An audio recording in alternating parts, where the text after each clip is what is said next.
Hey guys, tonight we're doing something cold, miserable and almost certainly fatal.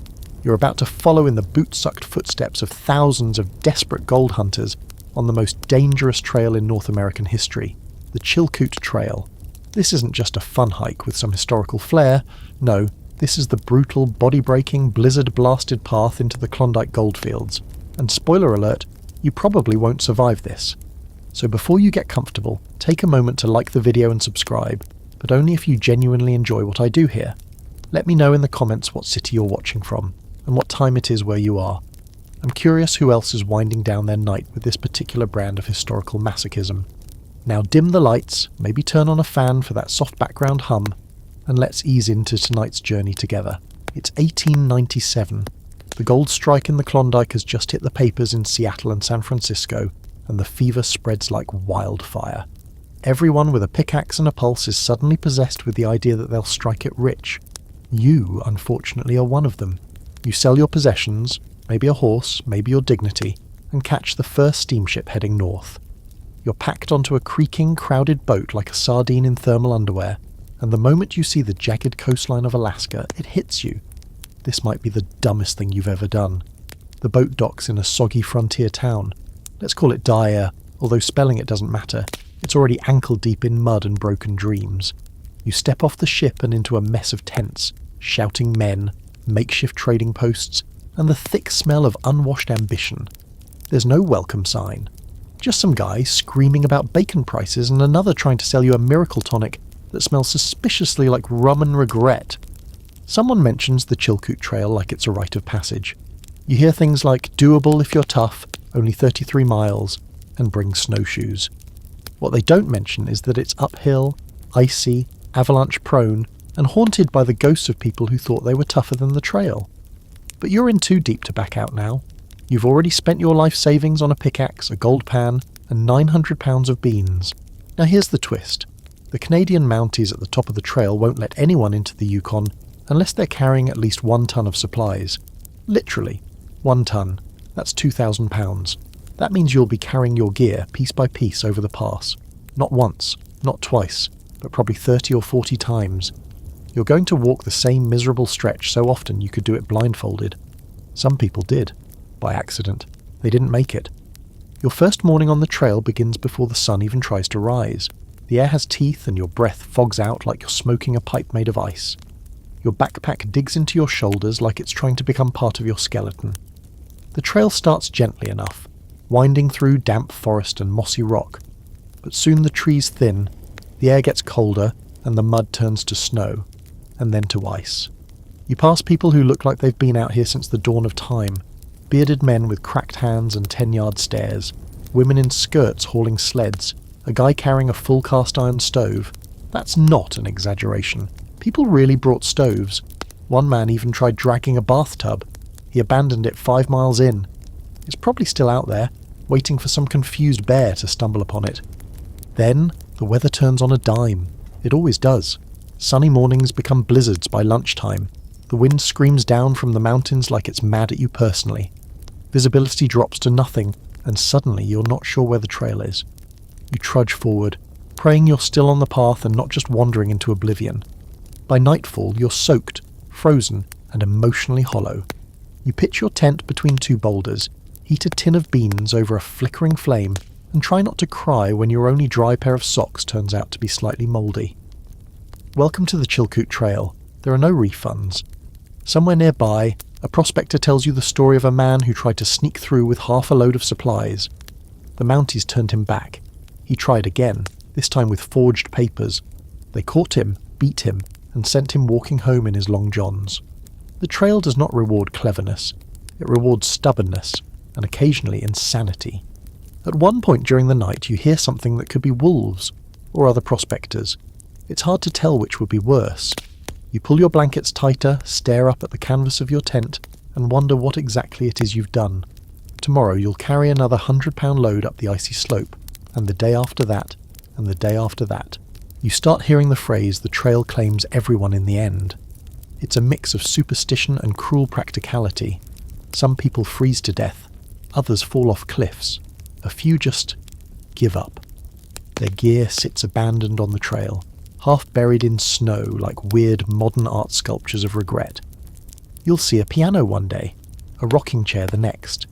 There's even a brass bed frame out here, stranded on a ridge, slowly rusting under 40 feet of snow.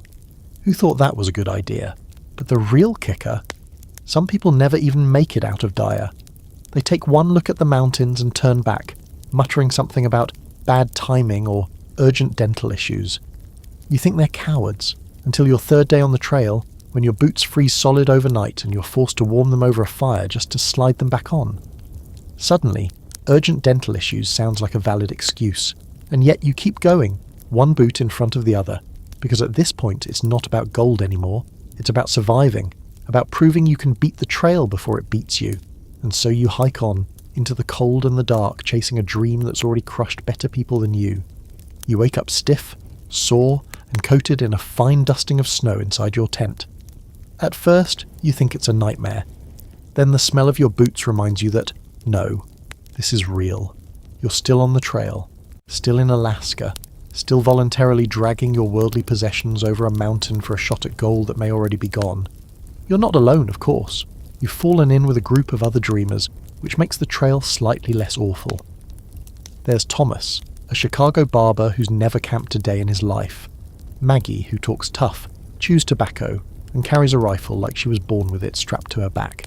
And Levi, who has the 1,000-yard stare of a man already planning his obituary. You're a mismatched team of fools, all equally obsessed with making it to Dawson City. The rhythm of the trail is brutal. Wake up freezing, cook something barely edible, shoulder your load, hike uphill through snow and mud for several hours, dump your load at a cache point, hike back down, and repeat. On average, it takes 30 to 40 round trips to haul 1 ton of gear over the Chilkoot Pass. Do the math. If it's a 5-mile climb to the summit, that's 10 miles round trip. Multiply that by 30, and you're looking at nearly 300 miles, just to move your stuff once. That's longer than the entire state of Ohio, and you're doing it with 100 pounds on your back while your sweat freezes in your beard. And remember, everyone has to bring a ton of supplies.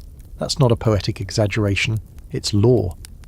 The Canadian government decided that anyone heading into the Yukon needed enough gear to survive for a year, and honestly, that was one of the smarter decisions in this whole gold rush madness. Because once you get out there, it's not like you can pop over to the store for a sack of flour. No one's restocking, no one's delivering. If you forgot it, you're dead. So what's in this magical ton of survival gear? Oh, just the basics. 200 pounds of flour, 50 pounds of bacon, 40 pounds of beans, salt, sugar, tea, dried fruit, soap, matches, rope, nails, blankets, clothing, tools, stoves, cooking pots, tents, axes, gold pans, picks, shovels. And that's before you start thinking about luxuries like coffee or whiskey. Your pack doesn't have space for comfort. You're building a mobile apocalypse bunker one load at a time. There's a strange democracy on the trail. Rich, poor, educated, illiterate. Everyone's equally miserable. No one's carriage makes it up the mountain. Even if you could afford to bring horses, they won't help much. Horses break legs on the ice, or freeze, or starve. Eventually they just collapse, their bodies left where they fall. You've already passed one, ribs poking through skin like a Halloween display. A raven was perched on its skull, pecking at the frozen eye socket. You walked a little faster after that.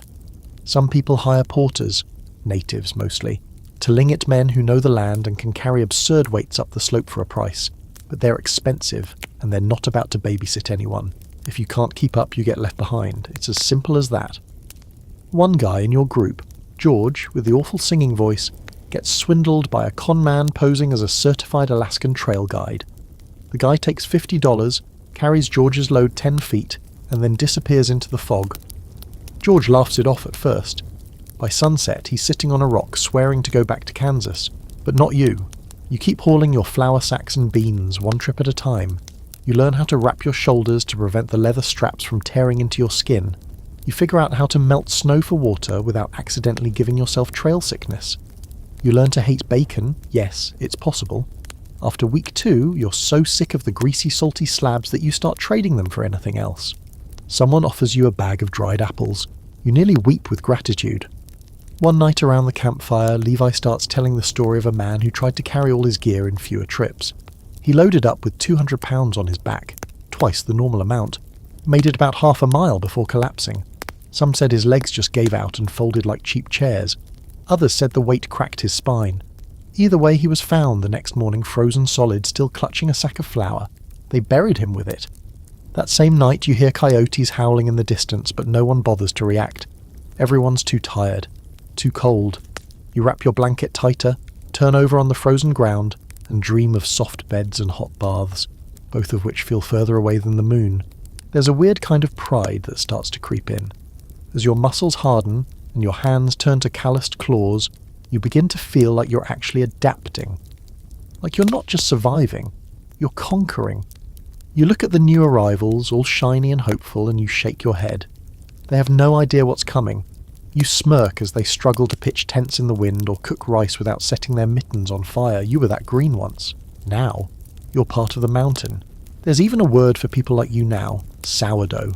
Not the bread, though you'd commit a felony for a warm slice of it. It's slang for the seasoned veterans of the north, those who've endured at least one winter out here. The newcomers? They're chichacos, and every sourdough remembers being one. But just when you start feeling tough, the mountain reminds you who's boss. A sudden storm sweeps in one afternoon, turning the sky to slate and the ground to slush. Visibility drops to 10 feet. Thomas gets separated from the group, wanders off trail and ends up spending the night in a snowbank. When you find him the next day, his fingers are black at the tips. He jokes that he never liked gloves anyway, but you all know what's coming. By the next campfire you're heating a blade. Frostbite waits for no one. By now you've developed a kind of sixth sense for suffering. You can hear a collapsing spirit in someone's voice. You can smell the fear and desperation in the way they walk. And still, the line of people keeps moving up the trail, hundreds of them, like ants hauling crumbs across an endless mountain. And somehow, you're still one of them. You wake up with your boots frozen solid again, because of course you do. You've been storing them inside your tent, wrapped in your blanket, pressed against your body like a needy pet, and it still wasn't enough. Outside, the sky glows pale and cold. Somewhere in the distance, a pickaxe hits stone with a hollow clink, clink, clink that might as well be your morning alarm. Time to climb. Again. Today is the day you face it. The Golden Stairs. It's almost funny. Almost. The name makes it sound like some kind of enchanted stairway to a palace made of gold and dreams. You imagine velvet ropes and candlelight. But the Golden Stairs are none of that. They're a vertical mile of snow and ice steps carved straight into a mountainside, rising to the top of the Chilkoot Pass like a stairway to, well, not heaven. The ice steps were originally cut by earlier stampeders, those poor deranged pioneers who got here before the real rush hit. With every new snowstorm the steps vanish. Then someone has to recut them, again and again, like Sisyphus with a pickaxe. Now the stairs are a kind of communal punishment, shared by everyone who dares follow this trail. You arrive at the base of the slope mid-morning and it's a mess. Hundreds of men and women inching up a single-file line that stretches to the sky, each one hunched under a massive pack, each one miserable.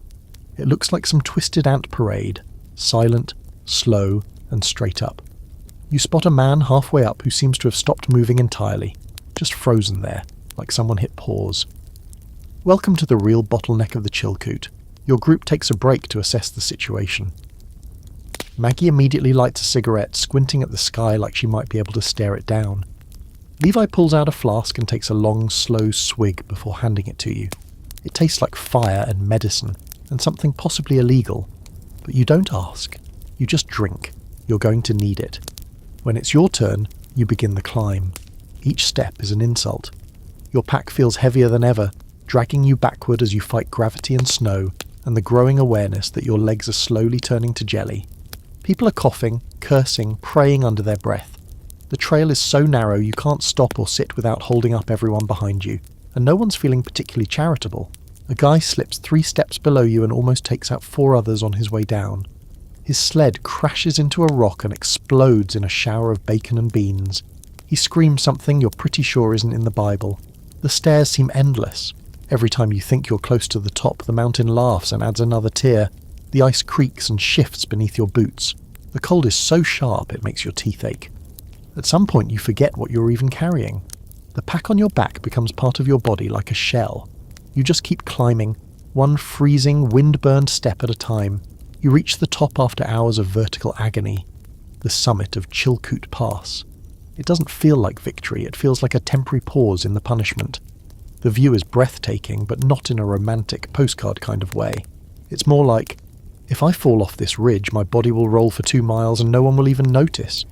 You drop your load in the snow and sit down, your legs trembling, your face crusted with wind-chapped skin and sweat. The wind whips past like it wants to peel the flesh off your bones. And now, of course, you get to go back down for another load. You've done maybe 1/40th of the work.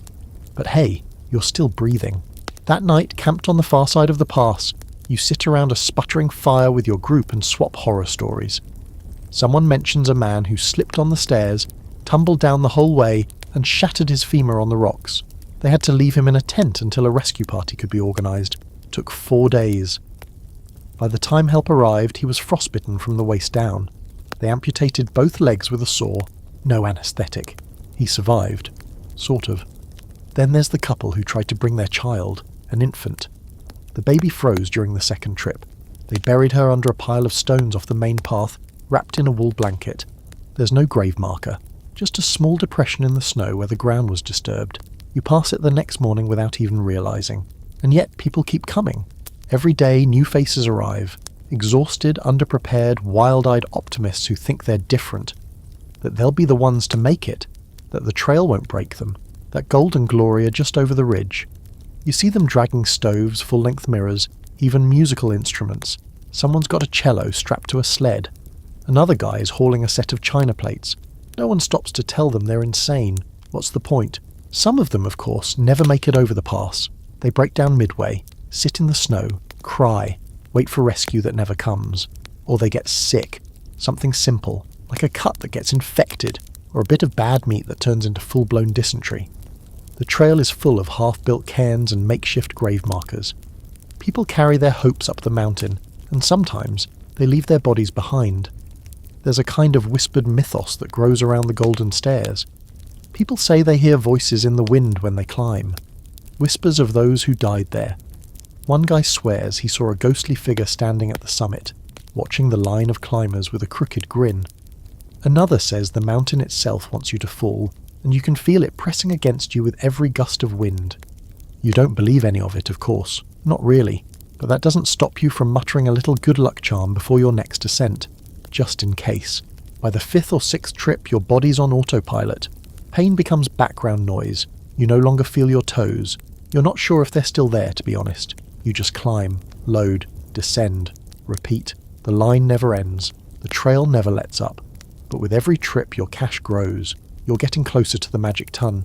And when, if, you make it past the pass with all your gear, you'll be allowed to continue north into the Yukon. The worst part will be behind you, they say. You try to believe that. You've officially lost count of how many trips you've made over the pass. Your memory's gone soft around the edges, like it's been left out in the snow too long. You know your boots hit the snow. You know your body moves. And you know that every load is followed by another, like the worst Groundhog Day ever filmed. The days blur, the food is always cold, and now your pack feels lighter, not because you're getting stronger, but because you're starting to lose track of how much you're actually hauling. Or maybe your arms have just gone numb for good. Then it happens. You're halfway down the pass on one of your routine returns when the stillness of the icy air cracks, shattered by a deep, low whoomp.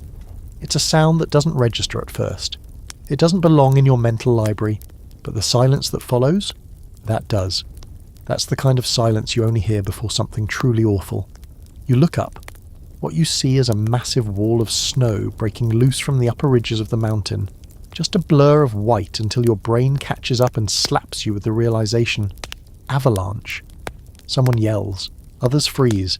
And then comes the chaos. You sprint sideways off the trail, stumbling over frozen rocks and abandoned gear. The snow roars like a freight train, louder and louder, until it's the only thing you can hear. You hit the ground behind a boulder, heart pounding, breath caught in your throat. The snowstorm thunders past you in a blur, chunks of ice and debris ripping down the trail like nature's own plough. When it's over, everything is silent again. But now it's the wrong kind of silence. The kind that feels like someone just turned the volume down on the world. You crawl out from behind the boulder. The trail's gone, just gone. In its place is a jagged field of snow, packed tight like concrete. Sleds and sacks are scattered across the slope. A piece of someone's coat sticks out near a tree, fluttering like a flag. You're not sure if there's a person attached to it. You spend the rest of the afternoon digging. Everyone does. Tools, hands, boots, whatever you've got. The snow is so dense it feels like you're shoveling stone. Levi's missing. So is a teenager who'd been hiking solo the past few days, always smiling like this was all just one big adventure. You dig until your fingernails split and your arms give out. They pull Levi out just before nightfall. His pack is crushed flat, his ribs along with it. His eyes are open, frozen that way. You help build the cairn, placing rocks around his body until it's marked, just enough to warn future hikers what happened here. Just enough to make you question everything. You're not sure what hurts more, your body or your brain. There's a weight on your chest heavier than any pack. It's the realization that no amount of skill or preparation matters out here. You can be strong, you can be smart, but one whoomp and you're gone, just like that, buried under 15 feet of snow with your name already forgotten. After that, the trail feels different. People speak more quietly. The jokes stop. There's no singing. Even Maggie, who usually fills the silence with half-sung saloon ballads, stops talking altogether. It's like the mountain is listening now and no one wants to tempt it again. Still, you keep going. Because what else can you do? You've come too far. You've invested everything. And now, with each trip, you grow closer to that fabled ton of supplies. That sacred weight that means the Mounties will let you pass. It becomes an obsession. You start tallying sacks like a miser counting coins. Every pound is a step closer to freedom from this frozen hellscape. But the deeper you get into this thing, the weirder it all becomes. One day, you meet a man who claims he's already struck gold. Real gold. He shows you a small pouch of flakes like it's the Holy Grail. Says he's just going back to bring his brother over the pass. You nod, smile, and keep walking. Then someone behind you whispers that the same man has been showing off that exact pouch for weeks. Stole it off a dead man's body, probably. Just another scam artist selling dreams for whiskey and boots. Oh, and the corpses. Yeah, those don't stop either. People die quietly out here. Hypothermia sneaks up like a thief. One day you're trudging along the trail and you spot a figure slumped against a tree, looking like he's just resting. You call out. No answer. You get closer and realize the guy's been dead for hours. Eyes open, frost clinging to his beard like sugar. Worse, some folks are using the dead for more than just ghost stories. Rumours spread of scavengers, people who pick over bodies for supplies, gold fillings, anything of value.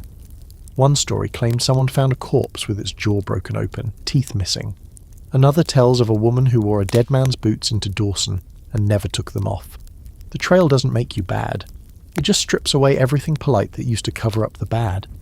By this point, the dream that got you started, the idea of riches, freedom and glory, has melted into something smaller, colder, more desperate.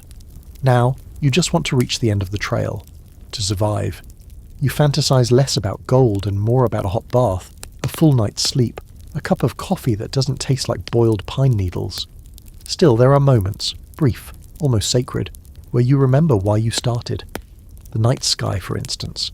On clear nights, it stretches across the mountains like a frozen ocean of stars. There's no city glow to block it, no noise to interrupt it. Just an endless black dome glittering with light. You lie back in the snow, bones aching, and for a second, it feels like you're floating. Like all the pain and madness might be worth it. And then the wind shifts, the cold returns, and you're back in your body, bruised, broken, and still not done hauling your gear. By week 5, the cache is almost complete. You and Maggie double-check the supplies together, item by item. Flour, check bacon, check enough matches to burn down a saloon. Check. You both stand there, silent for a long time, staring at the pile. You don't say it, but it's obvious. You've done it. You've got the ton. Now comes the real test. Facing the Mounties at the border. They're the final gatekeepers. No-nonsense types in red serge uniforms who look like they eat trail cheetahs for breakfast. You approach their camp at the summit with your team, nerves rattling. One officer nods, takes your paperwork and starts checking the gear. It's not just formality. They've turned people back for being £50 short. One guy tried to hide extra sacks of flour in the snow to look like he had enough. They caught him, banned him for life. But today, you pass. They wave you through. You're in. You stand there at the top of the pass looking out over the Yukon territory and feel nothing. Not joy, not relief. Just the kind of numb that comes from knowing the worst is probably over. You start the descent. And ahead of you, a whole new nightmare waits. The descent into the Yukon is not the victory lap you imagined. It's steeper than it looks, and slipperier too. Your knees throb with every step. Your boots slide even when you're standing still. And the trail down is littered with what people call trail trash. The bones of bad decisions. Broken sleds. Shattered crates. A single boot frozen into the ground like some sad monument. And of course, the smell. Rancid bacon grease, wet wool, unwashed bodies, and something else. Sour, metallic, lingering. The trail doesn't let you forget where you are, or how many people didn't make it. The first major camp you reach after the pass is Lake Lindeman. From a distance it looks peaceful. Frozen blue water, white-tipped trees, tents dotted along the shore like a painting. But up close, it's a buzzing, frantic mess. People are chopping trees, sawing planks, hammering together boats, like it's a shipyard run by lunatics. Because now it's boat season. See, the trail might be behind you, but you're not even close to Dawson City yet. That's still hundreds of miles away, through winding rivers, unpredictable rapids, and miles of uncharted wilderness. So here at Lindeman, and later at Bennett Lake, thousands of stampeders become amateur shipbuilders overnight. The gold rush has officially shifted from a mountain survival game to a floating, freezing disaster in waiting. You don't know anything about boats, but that doesn't matter. No one does. A few lucky souls manage to buy pre-cut kits from Seattle, flat-bottomed skiffs you can assemble with some nails and determination. Others, like you, grab an axe and start hacking trees like they know what they're doing. You've never built a doghouse, and now you're expected to build a river-worthy vessel? Sure, why not? Add it to the list of bad decisions made for the sake of gold. The mood around camp is different here. Not necessarily better, but changed. People are still tired, still starving, still sleeping in snow-crusted tents, but there's something like hope in the air again. It smells like pine and sawdust and desperation. Men sing while they work. Women barter over who gets the next pot of boiling water. One guy is building what he swears is a steam-powered raft. Even though no one's seen a boiler anywhere nearby, you stop asking questions. And then there's the food situation. If you thought trail food was bad, lake camp food is somehow worse. You're down to the dregs of your rations. Flour with weevils in it, bacon that's more rind than meat, tea that tastes like someone boiled moss. But you make do. Every bite is fuel. People trade what little luxuries they have left. A man offers a tin of peaches for a wool sock. Another trades a small sack of coffee for 2 nails. And don't even get started on the price of whiskey. A single bottle could buy you a seat on someone else's boat. Or, if you're Maggie, buy enough favours to build your own. You and Maggie decide to build together. It makes sense. She's good with tools and you're there. Moral support counts.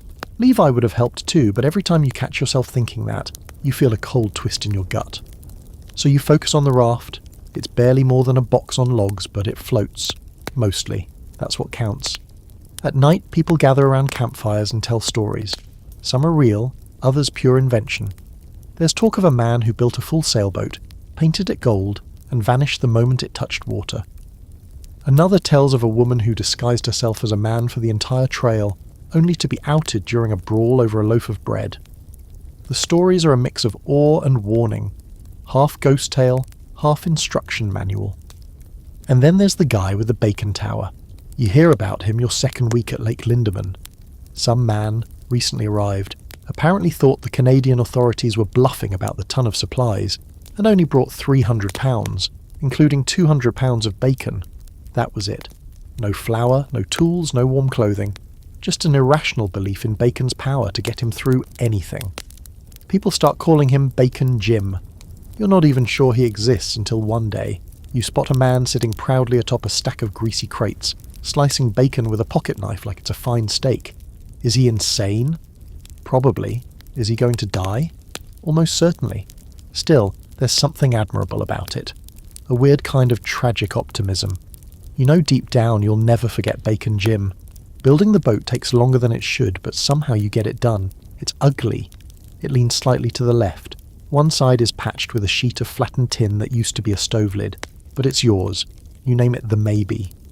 Not out of irony, but because that's genuinely how you feel. Maybe it floats, maybe it doesn't, maybe you survive, maybe not. The lake thaws slowly. Weeks pass in a muddy blur. The first signs of spring show up like awkward guests. Tiny wildflowers poking out of snowbanks, a few birds that don't sound like they're screaming. The ice on the lake starts cracking, groaning under the weight of change. It's like the land is reluctantly waking up. And then, one morning, the ice is gone. Just gone. The lake is water again, the river is moving, and the camp explodes into motion. It's launch day. Hundreds of boats take off in a mad dash. The lake churns with everything from rafts to actual steamboats, cobbled together by lunatics with more money than sense. People shout, row, paddle, crash into each other.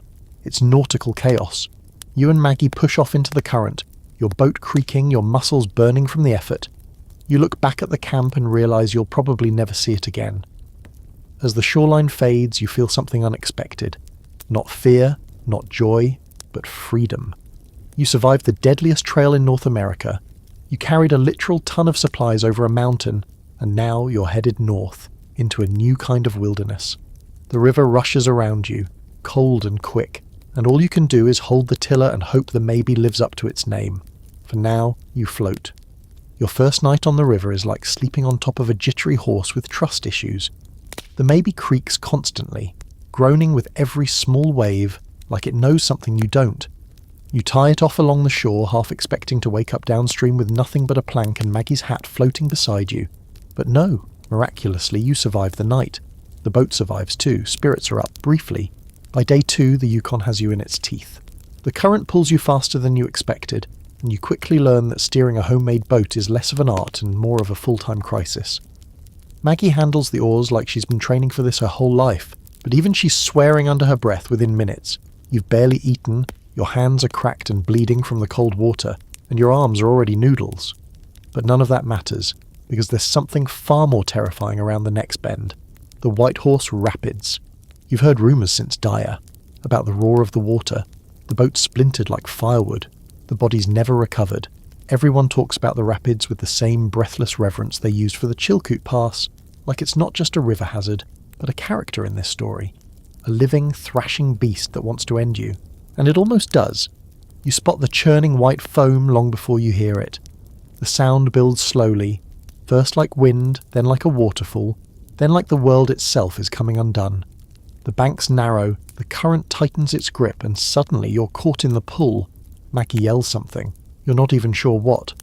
All you know is the front of the boat lifts, just a little, just enough, and then slams back down with a force that knocks the breath from your lungs. Water floods the floor, ice cold and angry. Your supplies shift violently, a sack of beans slapping you in the face like some kind of cruel cartoon. You bail with a tin pot, cursing every life choice that led you to this moment. The rapids don't last long, maybe 20 seconds, maybe an hour. Time folds in on itself when death seems imminent. But when it's over, and you're somehow still afloat, you look back at the frothing water, like a survivor from a shipwreck.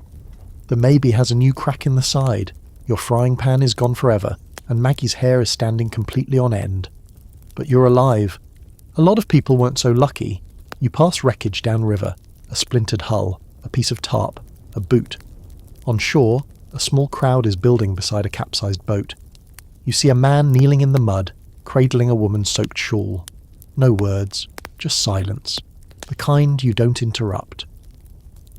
Later that night, the campfire is quieter than usual. People who'd been loud and cocky days earlier now stare into the flames like they're waiting for answers. One man mutters that the rapids claimed 8 lives that day. Another says it was 12. A woman chimes in that her group left Lindemann with 10 people and 2 boats. Only one boat made it. No one asks about the others. And then there's the story of the Palm Sunday avalanche. Someone brings it up while you're eating half-burnt bannock, and suddenly your appetite fades. It happened just a few weeks before you crossed the Chilkoot, and the details hit like a punch in the ribs. Over 100 people buried in snow, some killed instantly, others suffocated in seconds. The trail clogged with bodies, entire camps flattened, a mule team crushed mid-step. They say the mountain just let go, all at once, a wall of snow hundreds of feet thick. There were too many people on the trail that day, too many loads, too much noise, and the mountain had had enough. The worst part? Most of them were nameless, just hopefuls with sacks of flour and a dream. After the avalanche, the Mounties forced people to dig graves. They assigned numbers to the bodies, tagged boots with chalk, stacked coffins like cargo. The Gold Rush had become a funeral march. You sit in silence after that, staring at the river. It's calm now, which somehow feels more ominous. You're learning to read the land in a different way, not just for direction or food, but for moods. The river is quiet, yes, but it's not at peace. It's resting, waiting for another chance to pull someone under. Maggie breaks the silence by asking you the question you've been avoiding. Why are you really here? You start to say the usual. Gold, adventure, freedom.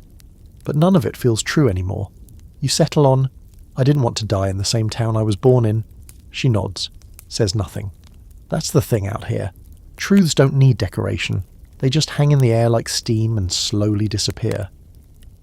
The next stretch of river takes you through Miles Canyon, another death trap. You've learned to spot danger by sound now, and the canyon whistles like a warning. Sheer rock walls on either side, water swirling and dark. You see boats trying to turn around and failing, paddles snapping, people yelling. One guy jumps overboard with a rope and tries to tow his boat manually along the rocks. You're not sure whether that's brave or suicidal. Maybe both. You and Maggie go through on your knees, praying your boat holds. She's gripping the oars like they're the only things anchoring her to the world. You bail with the lid of your cooking pot. Your last one. The water's deep and quick and cold, but somehow the maybe holds again. By the time you make it out of the canyon, your hands are purple and raw, your lips cracked, and your supplies soggy, but you're alive. Again. You make camp further downriver, this time in a quieter spot. You finally change your socks, an act so divine it brings actual tears. You eat the last of your salt pork and count your bruises like badges. Maggie says she wants to rename the boat. Something tougher, something that fits. You agree. The maybe has earned it. You scrawl the new name onto the side with a piece of charcoal, the probably not. And yet, the boat keeps going. You drift through silent stretches of river, past thick forests and rising peaks. At times, it's beautiful, jaw-dropping even. You spot moose at the shorelines, eagles wheeling overhead. The water reflects the sky like glass. It's easy to forget for a moment how many people have died trying to see this exact view. Easy to forget how far you still have to go. But night comes fast, and with it, the wind. You wrap yourself in your blanket, stare at the stars, and wonder what fresh terror tomorrow's stretch of river will bring. You hit the river again at dawn, the mist curling low like it's trying to hide the day from you. The air is sharp, crisp enough to sting your nostrils with every breath, and the sky's the colour of cold steel. The probably not floats steady for now, though one of the planks on the starboard side looks like it's starting to pull away from the frame. You make a mental note to patch it. Later, maybe, if you're still alive. As the Yukon snakes north, you pass other boats, some drifting quietly like ghosts, others pulled ashore in haphazard repairs. One is fully capsized, the keel poking up like a spine. You squint and see someone sitting nearby, just staring at the wreckage with his back to the river. There's a half-eaten can of beans next to him. You consider stopping. You don't. Later you start to see people you recognise. Not friends exactly, but familiar trail faces. The woman with the blue scarf who carried her tent rolled like a sushi mat. The guy with the limp and the loud opinions about gold purity. The brothers from Oregon who argued non-stop about whether to pack a second pickaxe. Everyone's a little greyer now, a little thinner, a little quieter. The river is turning you all into a different breed of human. Feral, focused, half-starved and fully committed. Then, to one evening, you pull into a riverside camp and discover the ancient Yukon rivalry has arrived in full force. Sourdoughs versus chichakos. You've heard the term since the start, murmured between locals or slapped onto travellers with disdain. A chichako is someone new, someone green, someone who still thinks they're smarter than nature. A sourdough is the opposite, grizzled, seasoned, cynical, and usually still breathing. The camp is divided like a high school cafeteria. On one side, the sourdoughs, clustered near the fire with their hand-sewn mittens and reindeer hide coats. On the other, the chichakos, surrounded by shiny new gear, city talk, and mismatched boots. You and Maggie stand somewhere in the middle. Technically you're Chichakos, but you've survived Chilkoot, you've survived the rapids, you've earned at least junior status. Still, you feel the eyes on you when you approach the fire. The sourdoughs have a look, weathered faces, hard-set jaws, and eyes that say, "I've buried people." One of them is stirring a pot of something grey and steamy. Could be stew, could be socks, hard to tell. You nod politely. He grunts. That's probably the warmest welcome you're getting tonight. The tension between the two groups isn't just about pride, it's about survival. The sourdoughs don't trust the newcomers because the newcomers make mistakes. They pitch tents in flood zones. They overload their boats. They pack things like folding chairs and porcelain dishes, then panic when the river demands an ounce of sense. One story you hear that night is about a Chichako who brought an entire brass bed frame. Said it was for his back. He and the bed both went into the Yukon somewhere past Miles Canyon. Neither came back. Another story from the sourdough with the sock stew involves a greenhorn who ignored every warning and tried to make his own trail through a patch of marshland. He lost 2 sled dogs, a week's worth of supplies, and a toe before he dragged himself back to the main route. They found him trying to boil willow bark for dinner. Despite the rivalry, you see something else glimmering beneath all the side-eye and grunted warnings. Respect, quietly forming. The sourdoughs talk tough, but they're watching. Not just you, but all the survivors. They're waiting to see if you fold or if you learn, and you do learn. You and Maggie improve your boat repairs, patch leaks with pine pitch and boot leather.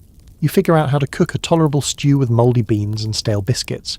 You even develop a routine, switching paddling duties, sharing lookout shifts, taking turns staying grumpy so at least one of you has a sense of humour at all times. There's a rhythm now, a miserable, exhausting rhythm. Wake up half frozen, shake snow off your blanket, boil something regrettable, check the boat, paddle bail, paddle again, camp, repeat.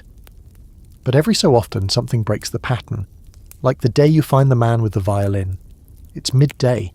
The sun is low, barely bothering to warm anything, and you're pulled off the riverbank to fix a split in one of the boat's ribs. That's when you hear it. Music. Actual, live music. Soft, shaky, but unmistakably a violin playing a mournful tune. You follow the sound and find a young man sitting on a crate, eyes closed, bow moving gently across the strings. His boots are in tatters, his cheeks are hollow. But he plays like he remembers who he used to be. You sit and listen. So does Maggie. So does a sourdough with a scar running from his ear to his collarbone. No one speaks. The song finishes and no one claps. It's not that kind of moment. You just nod. The violinist nods back. Then you return to your repairs, and for a little while things feel human again. But the wilderness never lets you forget for long. That night a storm barrels down the river valley. Rain, hail, wind that howls like wolves with megaphones. You wake up to your tent half collapsed, Maggie already outside trying to secure the boat. You help her tie it down with every scrap of rope you've got, praying it holds. It does, but barely. Downstream, someone wasn't as lucky. A half-sunken skiff is lodged between 2 boulders, supplies bobbing beside it. No sign of the owner. In the days that follow, the camps grow smaller. People disappear. Some make it ahead. Others vanish in the woods, give up, or become cautionary tales whispered between half-asleep travellers. You start to feel the difference between chichakos and sourdoughs in your own body. The cold doesn't bite quite as hard now. Your hands stop shaking when you patch leaks in the boat. Your back adjusts to the stiff mornings. Even your face, once soft and flushed, is now weather-chapped and sharp at the edges. You've become something else. Not quite a veteran, but no longer naive. At one stop, a Mountie asks where you're coming from, and when you say deer, he raises an eyebrow. And you're still alive? You smile, it surprises you. Yes, you say, still. And the thing is, he doesn't laugh. By the time you reach the next major camp, it's not so much a town as it is a beautiful disaster. Tarps flapping in the wind, empty bottles strewn in the snow, a man shouting about flapjacks while another plays cards on top of an overturned coffin. You've arrived in one of the many tent cities that pop up along the trail, temporary hubs of chaos, commerce and questionable decisions. This one's called Canyon City, though city might be the most generous part of its name. It's hard to explain the vibe here without using the words mud, alcohol and poor life choices. People aren't just passing through, they're stuck. Some are waiting for the ice to break on the river, others are nursing injuries, and a few, A few just gave up here entirely, cracked open a bottle and decided this patch of frozen earth is as far as they're going to get. You pull the probably not onto shore, tie it down tight, and take stock of your supplies. Not great. You're down to a few sacks of flour, some mouldy dried apples, and a bit of lard that's mostly frozen into an unrecognisable lump. So naturally you head into town. The first thing that hits you is the noise. There's a kind of humming chaos in the air, shouting, laughing, crying, occasional gunshots that don't seem to concern anyone. The second thing is the smell. Sweat, horses, pipe smoke, and old socks that someone tried to cover with cologne. It doesn't work. There's a saloon, of course. There's always a saloon. This one is just a big tent with a hand-painted sign that reads the Golden Gizzard. Inside, it's packed wall-to-wall with prospectors, trappers, gamblers, and women in feathered hats serving drinks that taste like fermented ashtrays.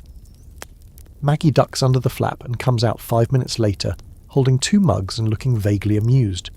You sit on an overturned barrel and sip your drink, which may or may not be made from tree sap and kerosene. It burns all the way down, but for a few seconds you don't feel the cold. That's when you notice how many people are just stuck here. Tent cities like this are built on the idea of motion, of people coming and going, but some never leave. They show up full of ambition and freeze in place like broken gears in the machine.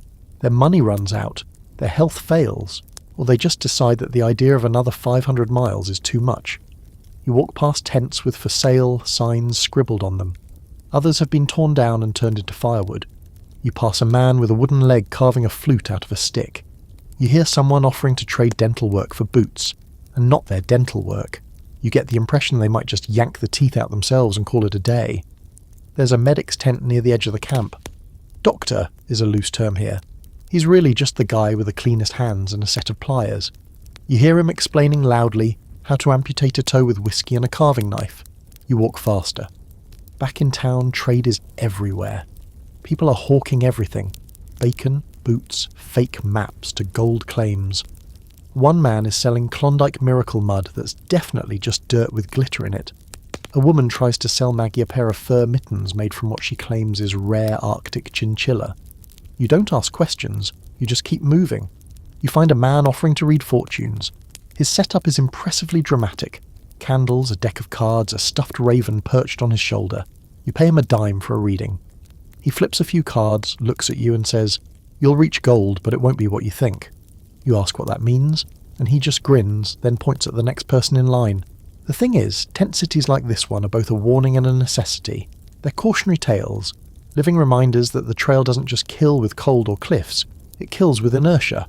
You stop moving, even for a little while, and you might never start again. But at the same time, you need these stops. You need a break from the river. You need supplies. You need human contact that doesn't involve shouting over wind and holding your bladder in a snowstorm. That night, you set up your tent a little ways outside the main camp. You want the noise close enough to feel human, but far enough to sleep. Maggie's already out cold, boots still on, one arm slung over a sack of flour like it's a teddy bear. You lie awake for a while, listening. There's music, if you can call it that. A fiddle played badly, a harmonica that's probably more rust than metal. People laughing, someone arguing about a rigged poker game, the occasional sound of a man being punched in the face. And under all of that, the low hum of the river still moving, still pulling north. In the morning, it takes you longer than usual to pack up. The mud is thick and sucking, and the probably not has frozen slightly into the riverbank. You chip it free with a small axe and try not to think about how much damage you're doing to the hull. As you push off, you notice something along the shoreline. A small wooden cross tied together with twine, half buried in the snow. A boot sits next to it, filled with frozen flowers. No name, just a reminder. Back on the river, the tent city vanishes behind the bend. Already it feels like a dream, rowdy, smoky, foul and fleeting. You glance at Maggie, who's chewing something that looks like jerky and may actually be leather. She nods toward the bow. You think we're halfway there yet? You laugh, but it comes out more like a wheeze. Halfway to what? She shrugs. Whatever's left. You float in silence after that. The river grows narrower again, the trees closing in like ribs around a spine. Somewhere up ahead, another camp waits. Another fire. Another cross, maybe. Another chance to keep moving or stop forever. For now you paddle.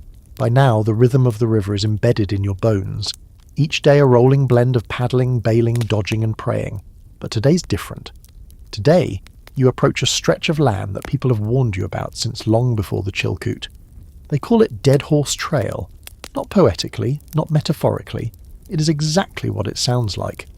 It begins as a faint smell on the wind, something foul and sweet, like rotting meat doused in pine sap. Then you start to see the shapes along the shore. Dark, bloated mounds half buried in the snow, flies clinging to the thawing patches of fur. Some are just piles of bones now, scattered and picked clean. Others are frozen whole, mouths open mid-scream, hooves stuck out like they're still trying to run. Welcome to White Pass. If the Chilkoot was brutal, White Pass is downright apocalyptic. It was the other way into the Klondike, shorter in theory, but steeper, narrower, and soaked with misery. It earned the nickname Dead Horse Trail during the height of the gold rush, when stampeders by the thousands drove their pack animals to death trying to beat the crowds and make time. Horses weren't meant for these conditions. Narrow paths, ice-covered cliffs, bottomless mud holes, and when the animals collapsed from exhaustion or slipped off the cliffs, they were left where they fell. Some people tried to salvage gear from the corpses, cutting saddle straps from dead flesh, yanking packs from twisted bodies. Others just moved on. There were too many to bury, too many to mourn. Over 3,000 horses died along this trail in less than a year, a massacre by neglect. You and Maggie pull the boat ashore near the start of the pass, not because you want to stop here, but because you have to. There's a trading camp nearby, and your gear's running low. The walk into camp is grim. You pass more carcasses along the trail, some half buried under rocks and snow, others strung with warning signs. Don't push your luck. No load worth a life. This trail eats everything. The camp itself is a stripped-down skeleton of the bigger tent cities. Just a few supply tents, a blacksmith hammering at a bent horseshoe, and a saloon with no walls, just a tarp and a whiskey barrel serving as the bar. Most of the people here look half broken, like they came expecting a shortcut and got a horror movie instead. You meet a man named Elliot who says he came up the pass a week ago. He lost 2 mules and nearly lost his own leg in a rock slide. He shows you the scar, a jagged lightning bolt down his shin, still fresh and weeping. He tells you how he had to shoot one of his animals after it collapsed in a snowdrift, and that he can still hear it screaming when he sleeps. He says it matter-of-factly, as if recounting a poor dice roll. Then he takes another sip of something that smells like turpentine and disappears back into the mist. At night the wind screams through the pass like a haunted choir. It doesn't whistle. It howls, long and low, like the sound of something mourning. You don't sleep well. How could you? Your tent rattles. Your boots freeze again. And just beyond the edge of your camp you swear you hear something moving. Something that doesn't walk like a man. In the morning you find new tracks in the snow, not wolves, bigger. Someone says they belong to a moose, but you're not convinced. You and Maggie pack up quickly. This is not a place to linger. As you paddle away from the trailhead you glance back one last time. There's a fresh carcass on the slope now, just collapsed overnight, steam still rising from its body. Someone probably tried to make the pass again, despite all the signs, all the stories, all the ghosts. And now there's one more. White Pass becomes a cautionary tale you carry with you. Not just about cruelty, but about greed.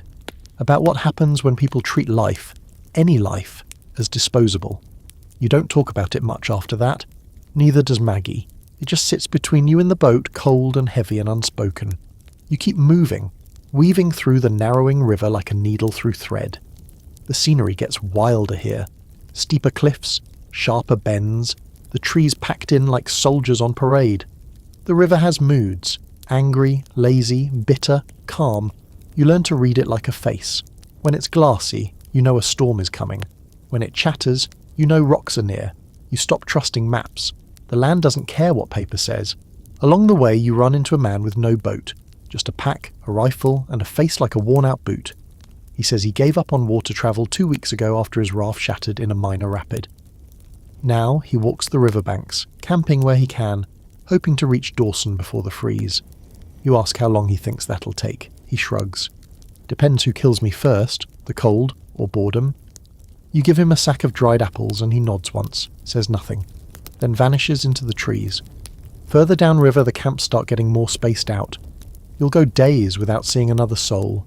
It's just you, Maggie, the current, and the sound of your own teeth grinding. The silence gets thicker too. It's no longer peaceful, it's oppressive, like the land is waiting for something. Then one evening you hear something strange. Laughter. Real laughter. You round a bend and spot a riverside camp lit up with lanterns, music echoing from a makeshift phonograph, and a group of half-frozen maniacs dancing around a fire. You pull in, exhausted, hungry, confused. Turns out it's someone's birthday. A sourdough who made it up to Dawson last year and decided to come back for one more try. He didn't find gold, but he found company, friends, a little whiskey, and today that's enough. You eat stew. Real stew with meat and potatoes. Someone hands you a warm biscuit. Maggie plays cards. You sit by the fire and let the warmth soak into your skin like a miracle. For a few hours the trail fades away. The corpses, the passes, the aching muscles, they vanish behind firelight and shared food and stories told with slurred, happy voices. But when the fire dies and the music slows and the phonograph runs out of crank, the night returns with its usual edge, and you remember again where you are, but you're not done yet. You wake up with biscuit crumbs on your shirt and a squirrel trying to chew through your pack. The fire's just a pile of glowing coals now, and the party from last night is reduced to groaning, hungover bodies scattered across the riverside like the aftermath of a small, well-fed battle. Maggie's already awake, sitting on a rock and sharpening her knife, eyes scanning the tree line like she's expecting something. When you ask what she's looking for, she shrugs and says, "Just trying not to get scammed today." You both laugh, but not because it's funny, because it's inevitable. Scams are the one thing more abundant than snow in the Klondike, and by now you've learned that if you're breathing, someone's probably trying to rip you off. The gold rush is less a search for treasure and more a festival of fraud, and here on the trail, after weeks of frostbite, starvation and sleeping with one eye open, it's no surprise that people have started turning to more creative methods of survival. It starts small. You meet a man offering gold claim stakes for a patch of river he doesn't own and has never seen. He's got maps, papers, even a little model of the land made from carved soap. Looks official. He promises it's an untapped vein, and when Maggie asks how he knows, he says, "The ravens told me." You decline. He shrugs and turns to the next group behind you. Further downriver, you run into a kid selling surefire directions to a secret shortcut, one that supposedly shaves 3 days off your journey. You pay him with a tin of tea and follow the trail, which leads straight into a swamp full of knee-deep muck and mosquitoes the size of mice. By nightfall, you're back on the main path, tea gone, pride wounded. And then there's the guy selling powdered soap that's actually just ground chalk, or the woman charging fortune fees to tell you if your boat will survive the next rapid. She says your vessel is cursed, offers to bless it for a silver dollar. Maggie asks if the blessing includes repairs. The woman says no. You pass. It's not just the strangers either. At one riverside post you catch a man trying to slip a few extra pounds of your flour into his own pack, while you're distracted by some dispute about moose tracks. When confronted, he apologises and says he thought it was his flour. You know it's not. You packed it yourself. You mark your sacks from then on with charcoal. 3 slashes, always in the same spot. Even trade becomes a gamble. Someone offers you fresh bacon, still wrapped in burlap and dripping with grease. You open it later and find it's half maggots, half mould. The rest of it? Rocks. You quickly learn that trust is as scarce as comfort out here, and it makes sense. Everyone's chasing a dream that gets further away the closer you get. Every mile reveals a new truth. The Klondike is not paved with gold. It's paved with ruined shoes, lost teeth and broken promises. But the scams aren't always malicious. Some are just desperate. You meet a man in his 60s with cracked glasses and frostbitten fingers, trying to trade poetry for bread. Actual poetry. He's written a collection about the Yukon, neatly bound in string. His voice shakes when he reads a passage about the silence of the snow. You give him the rest of your dried apricots. He cries. You pretend not to notice. Others try to sell you miracle tonics, cough syrups that restore warmth to the soul, elixirs that repel bears and misfortune. There's one particularly enthusiastic guy who swears by a tonic made of spruce sap, river water and Yukon moon minerals. He's missing 3 teeth and smells like fermented carrots. You politely decline, but Maggie buys a bottle, says she's keeping it as a souvenir, just in case we need to poison someone. One evening you encounter something new. Gold dust cons. You'd heard whispers about them before, but hadn't seen one in action until now. A man sits beside the river with a tin pan, swirling sediment like he's auditioning for a silent film. You watch, sceptical. Then, flash! He lifts the pan, and it glitters in the light. Actual gold. He stands, triumphant, waving a few specks for all to see. A crowd gathers. Soon people are offering him gear, supplies, even cash in exchange for directions to his lucky spot. But you've read about this one in some ragged trail papers. It's called salting. He brought the gold with him, shaved off coins or stolen from someone else's claim, sprinkled it in just to make a scene, draw a crowd, fleece the hungry. By morning he's gone, and so is half the camp's best equipment. You start noticing more of these scenes. Men striking gold in the open, then disappearing in the night. Lucky spots that produce nothing. Fortunes that crumble in your hands like dried moss. And maybe that's the cruelest part of the gold rush.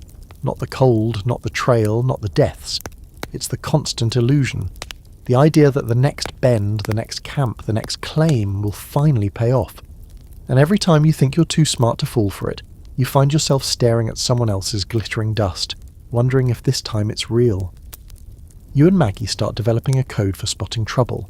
If she says someone's too shiny, it means they're lying.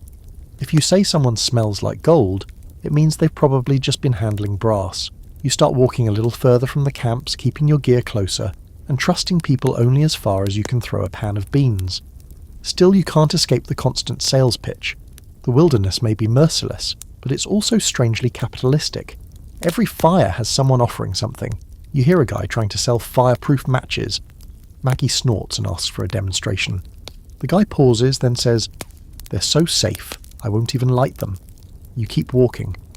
But it's not all schemes and cons. Occasionally someone gives without asking. A cup of tea from a stranger, a blanket shared by the fire, a warning about a bad stretch of river ahead. Little flashes of humanity like lighthouses in a fog of Grift. One night, as you camp near a small creek, a woman joins you, old, silent, and carrying nothing but a weathered Bible and a rusted tin kettle. She doesn't speak much, just nods when you offer her a place near the fire. She shares tea from her kettle. You share a bit of bread. Before she sleeps, she quietly says, "We all get lost out here. Just don't forget which part of you is still human." Then she closes her eyes and starts snoring like a bear. You don't see her again after that, but the words stick with you. The next morning you push off from shore, your supplies just a little lower, your shoulders just a little stiffer. The scams, the games, the noise of it all, they're behind you now, for the moment. But the Yukon keeps going, and so do you, because at this point, what else is there? You're 2 months into this adventure now, though adventure is starting to feel like a generous term. Endurance test might be more accurate. Your hands are permanently blistered, your legs ache like they've aged 50 years, and you're pretty sure your boots are held together entirely by frozen mud and silent prayers. You've seen avalanches bury people, rapids tear apart boats, and now, after passing another crude grave marked by a rusted cooking pot and a name carved into driftwood, it hits you. A lot of the people on this trail aren't men. A surprising number of them are women. And some of them? Well, they're surviving even harder than you are. You meet one of them just after another narrow bend in the river, where you pull off to avoid a jam of stranded boats. Maggie notices her first. A woman crouched in the snow near a low-burning fire, sharpening a hatchet with calm efficiency. Her face is hard to read. Brown eyes, windburned skin, jaw tight. She looks like someone who doesn't waste words or time. Maggie introduces herself, and the woman replies simply, "Annie." No last name, no backstory, just that. But as you sit and share coffee that tastes suspiciously like boiled tree bark, she opens up piece by piece. She came up from San Francisco, didn't come for gold, came to find her husband. He left a year ago chasing riches and hadn't written since. She made it over White Pass with a sled dog team, 2 of which died on the second day. She buried them herself, marked their graves with chunks of broken shovel. Now she's working her way to Dawson. If she finds him, great. If she doesn't, she shrugs. At least I'll know. Annie is not alone. As you keep moving north, you start noticing more women on the trail, not just tagging along, but leading their own teams, commanding their own boats, hauling gear, cooking, trading, and surviving in ways that make you feel vaguely embarrassed by your earlier breakdown over frozen socks. You meet a madam named Clara in one of the riverside trading posts. Her camp is organised with military precision. Everything's labelled, stacked and tarped against the wind. She runs a hospitality tent. Curtains, rugs, a wood-burning stove, and the smell of perfume somehow stronger than the nearby latrines. She offers you tea and tells you her girls are making more money than most prospectors. They come for the gold, she says, lighting a cigarette with a practiced flick. But they pay for warmth, and someone to look them in the eyes like they're not ghosts. You ask her if she's afraid of the law, she laughs. Honey, the law's just another man with cold fingers out here. Clara's girls are tough too. One of them, Helen, shows you how to start a fire in the snow using a chunk of pitch and a scrap of silk. Learned that one from a trapper who thought I'd be impressed, she says, rolling her eyes. I was. So I robbed him. Not every woman you meet is part of the entertainment trade, though. You pass a pair of sisters pulling their own sled along the riverbank. Wooden runners, rope harnesses, everything homemade. Their father died somewhere near Lake Bennett. They're carrying his gear north to finish what he started. When you ask how they're holding up, one of them shrugs and says, "We've eaten worse." There's also a nurse named May travelling with a group of sourdoughs. She patches wounds, pulls teeth, and administers medicinal whiskey from a flask shaped like a Bible. One of the old-timers swears she reset his shoulder using just a bootlace, and a profanity so strong it frightened the bones back into place. But not everyone believes women belong out here. In one camp, you overhear a heated argument between a grimy prospector and a woman in buckskin pants and a revolver belt. He's shouting about proper roles and how the trail ain't no place for a lady. She calmly unholsters her revolver, fires a warning shot into the dirt between his feet, and then asks, "Which way did you say Dawson was?" The man stammers and points north. She tips her hat and walks away, boots crunching in the snow like punctuation marks. You and Maggie just look at each other and burst out laughing. No one messes with that kind of confidence. But it's not just the tough-as-nails types out here. There are mothers with toddlers strapped to their backs, widows hoping to stake claims of their own, and women who fled bad marriages with nothing but a map and a good pair of boots. They walk beside the men, sleep in the same freezing tents, and face the same hunger and cold and danger, and somehow they make it work. There's a scholarly debate about whether women were better suited for the trail than men.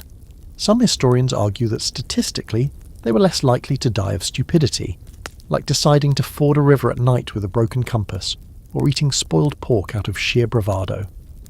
Others say that women simply didn't have the luxury of falling apart. They had to keep going because no one was going to rescue them. Whatever the reason, you start to understand that the story of the Klondike isn't just men with pickaxes and muddy beards, it's also women with steel spines and quiet determination. Maggie, of course, has known this all along. She doesn't talk much about where she came from, but one evening while you're fixing a rip in the tent, she opens up. Says she left Boston after her husband tried to sell her inheritance for a stake in a fake claim. She took the rest of the money and bought a ticket north.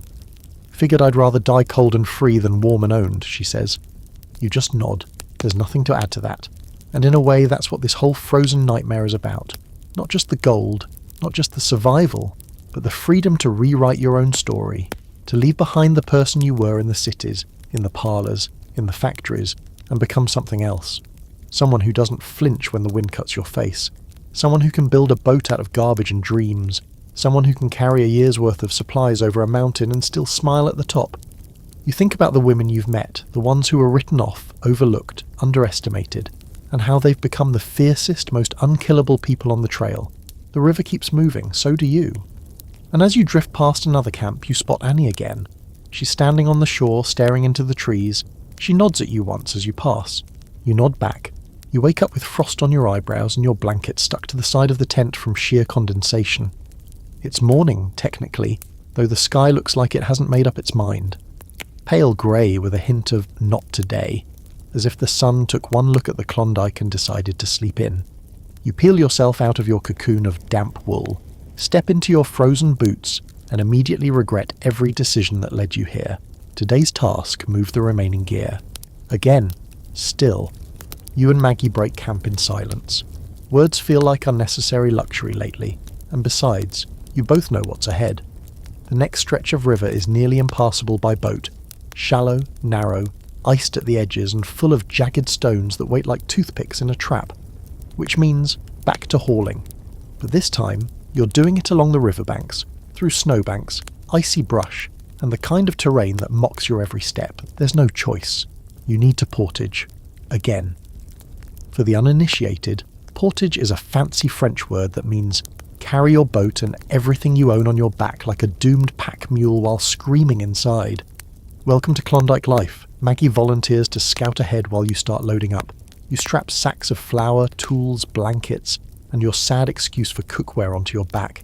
Then you sling the boat's oars across your shoulders like you're some kind of tragic Yukon-themed scarecrow. The trail along the bank is more of a suggestion than an actual path. Roots, rocks, and snowdrifts trip you every third step. Your boots squelch through ice-covered mud, your fingers go stiff gripping the ropes, and your back starts screaming around hour two. But what really breaks you is the sled dogs. You see them abandoned along the trail, ribs poking out from fur, eyes sunken. Some are tied to trees and left. Others wander, still loyal to masters who either froze, fled, or forgot. One follows you for miles, limping, tongue lolling out, its breath forming little clouds in the air. You toss it the last of your jerky. It eats slowly, watching you with eyes that know too much. It's not just dogs being used as pack animals. You've seen everything from goats to donkeys to humans literally dragging sleds with ropes tied across their shoulders. You pass a man with raw rope burns across his collarbones. He's shirtless, covered in soot and snow, dragging a load of supplies like an ox. When you ask if he needs help, he mutters something about proving his worth. You nod and move on. You know that tone. You've heard it in your own head. There's a guy called Red, a wiry, sunburned sourdough who once made his living renting out dogs to greenhorns for high prices. You hear his story at a campfire that night. Apparently, he sold his best team to a well-dressed lawyer from Chicago who couldn't tell a sled harness from his own suspenders. The lawyer drove the team into a frozen creek, nearly drowned them, then blamed the dogs. Red tracked him down, stole the dogs back, and left the lawyer tied to a tree with a note pinned to his chest. Pay better or paddle home. Red is now something of a legend. You meet a trapper named Jules who tells you how he trains wolves to run freight through the Yukon. You laugh at first, thinking it's another tall tale, but later that night you hear howling. Not the usual wild, hungry kind, but sharp and patterned like commands. You look at Maggie. She looks at you. Neither of you says a word. Meanwhile, you're becoming a pack animal yourself. There's no elegance to it, no grace, just the dull, endless repetition of load, walk, rest, repeat. Your shoulders ache so constantly that pain becomes background noise. Your knees wobble like overcooked noodles. Sometimes you forget what day it is. Sometimes you forget your own name until Maggie shouts it when you almost walk off a cliff. The riverbanks aren't kind either. You hit stretches where the snow is so deep you're sinking to your hips. Other places, it's frozen just enough to tease you, then collapse with a sickening crunch that drops you into slush so cold it feels like being stabbed by 1,000 tiny icicles. Your gloves are useless now, crusted in ice, fingers curling into claws from the cold, and yet, you move forward. Because stopping means freezing. Stopping means becoming another pile of gear someone finds in the spring. It's not all misery though. Every once in a while the landscape gives you something beautiful. A quiet, mirror-smooth bend in the river where the trees are crusted with frost, and the world feels suspended in time. A stretch of moonlight that paints the snow gold, so soft you forget your lungs are burning, or a herd of caribou in the distance moving across the ridge like ghosts. Those moments don't last, but they're just long enough to remind you that life still exists beyond the ache. Then there's the weird stuff. You find a boot nailed to a tree with a note inside. Follow the boot trail for pie. You follow 3 more nailed boots. No pie. Just a collapsed tent with a note. Pie was a lie. Sorry, Maggie laughs so hard she nearly drops her pack. You also meet a guy who claims his sled dog can talk. Says the dog told him where to stake his claim. Maggie asks if the dog also told him where to buy whiskey. The man doesn't blink. Yes, he says, but she prefers gin. By the end of the week, you've gone from hauling packs to hauling the boat itself, dragging it on a homemade sled you fashioned from logs and stripped bark. It looks like a garbage raft, but it works. Sort of. Every now and then it flips, dumps your gear into the snow, and you curse the heavens. But you keep going, because Dawson is ahead, and with each painful mile you're closer. At camp one night, as you rub a raw spot on your shoulder, and Maggie sews another patch into your pants using thread that's definitely dental floss. You both admit what you've been thinking. This isn't about gold anymore. Hasn't been for weeks. It's about finishing, proving you can, proving you will. You look down at your hands, cracked, calloused, bleeding in spots. These hands couldn't hold a pen when you started. Now they could probably bend steel out of spite. Maggie says you're starting to look like a real sourdough. You tell her she smells like a barn fire. She says thanks. The trail still wants to break you.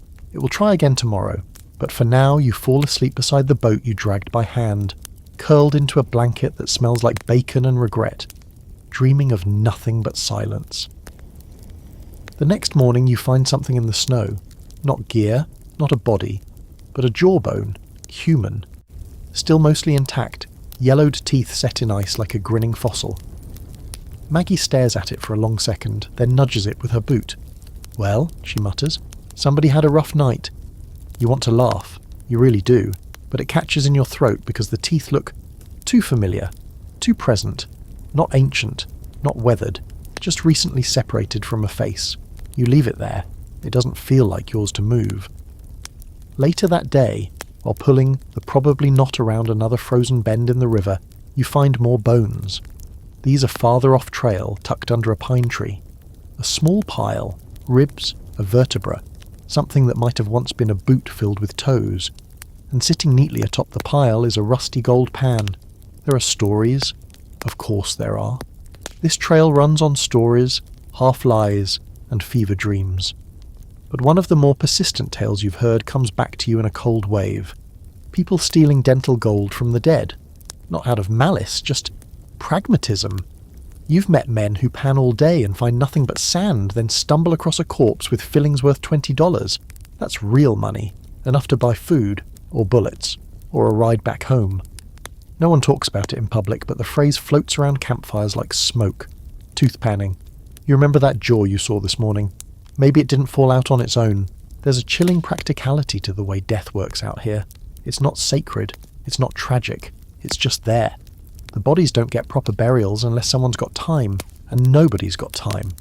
So the snow becomes the coffin, the river becomes the grave, and what's left becomes fair game.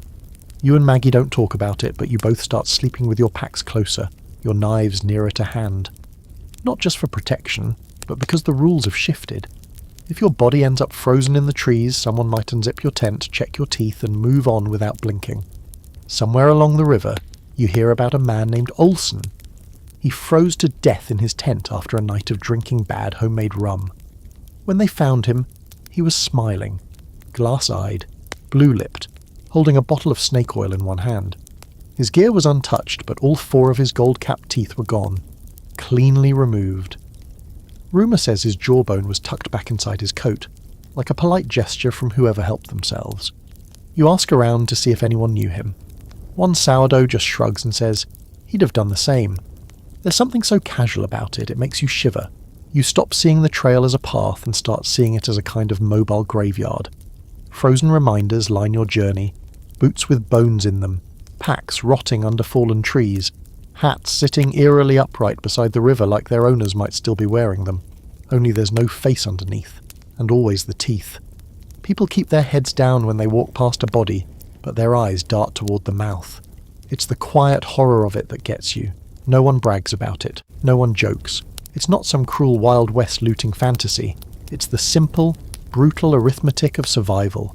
There's gold in the ground. There's gold in people's mouths. The trail doesn't care where it comes from.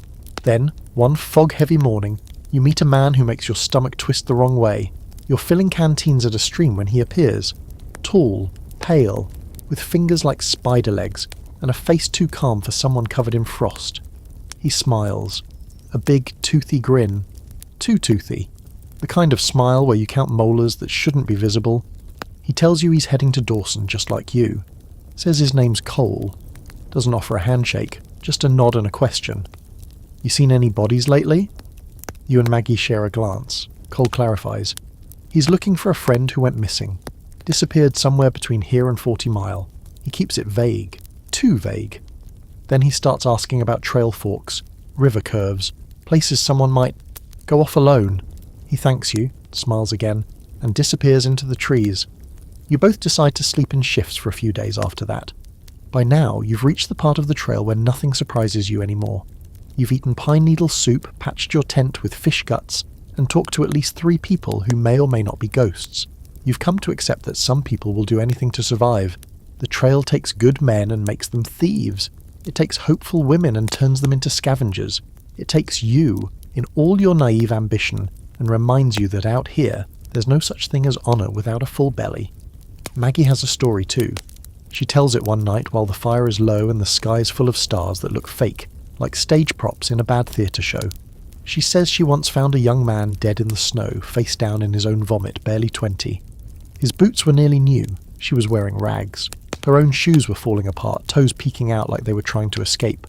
So she took his boots, and his gloves, and his pocket knife, left the rest, buried him with a rock on his chest.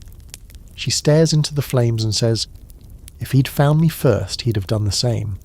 You believe her, but it's not all darkness. Sometimes people choose not to scavenge. Sometimes someone finds a body and builds a cross, leaves a tin cup beside it, scratches a name into wood. One night, you see a small campfire burning beside a snow-covered mound, and a woman sitting beside it, reading aloud from a water-damaged novel. You don't interrupt, you just keep walking. But that image stays with you, someone choosing reverence over convenience. That too is part of the trail. The days stretch on, the snow comes and goes, your boat leaks, your knees crack, you keep moving, always moving. There are fewer people now, the rush has thinned, either they've gotten ahead of you, or they're buried behind you. One day you pass a set of boot prints leading off the trail into the woods. You follow them, just for a minute, just to see. At the end of the path you find a collapsed tent, a broken stove and a wooden crate filled with tools. No body, but there's a gold pan resting near the fire pit, blackened from use. And on top of it, 3 human teeth. You leave them there, you walk back to the river, back to the probably not, and you keep paddling. There are moments on this trail where you seriously begin to doubt that the human body is meant to survive outside of civilization for longer than, say, 4 days. By now, you've been out here long enough to forget the texture of warm bread, the smell of clean clothes, or the sacred sound of a toilet flushing. And speaking of toilets, tonight's story is one they don't put in the adventure books. The one about how, somewhere along this glorious frostbitten expedition, everything inside you decides to mutiny. It starts innocently enough. You wake up with a bit of stomach tightness. You assume it's the usual, sleeping on cold ground, eating lard and beans for weeks, drinking water that, if we're being honest, probably passed through a moose at some point. But by midday the cramps are deeper, and the trail starts feeling longer. There's no time to stop though, because the river isn't going to slow down for your intestines to negotiate terms.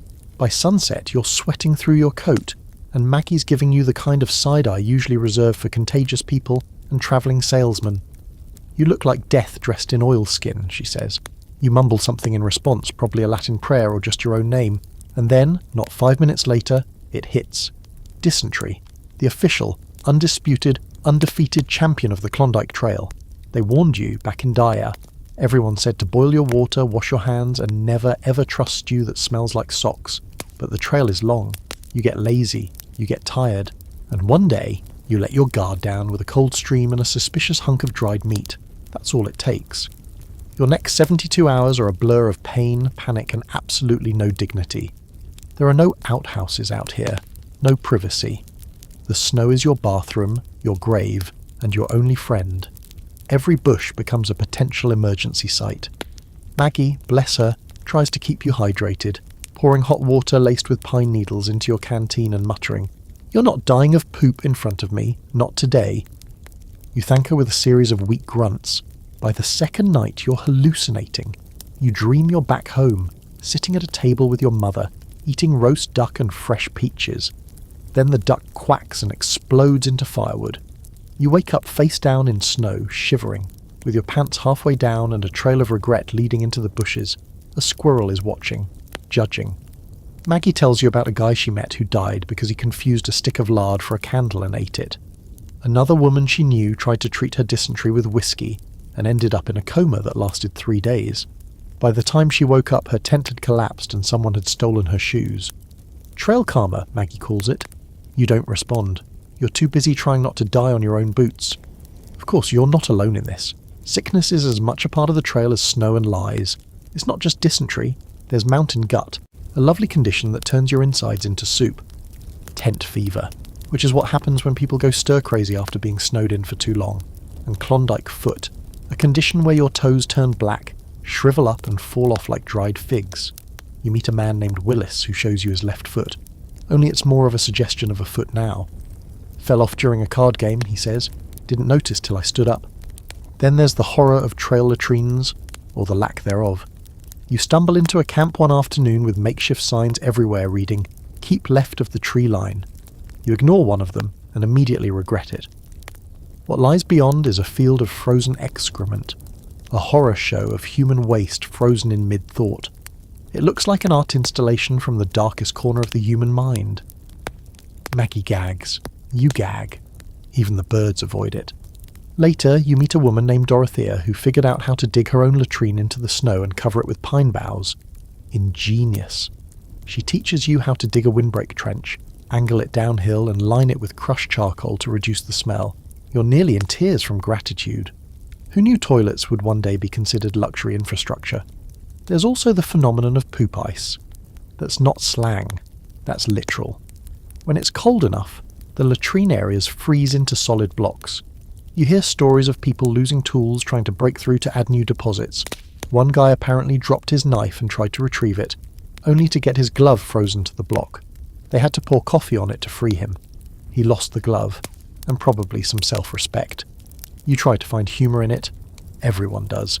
Humour is the only insulation you've got left out here. People swap tales of the worst places they've had to relieve themselves.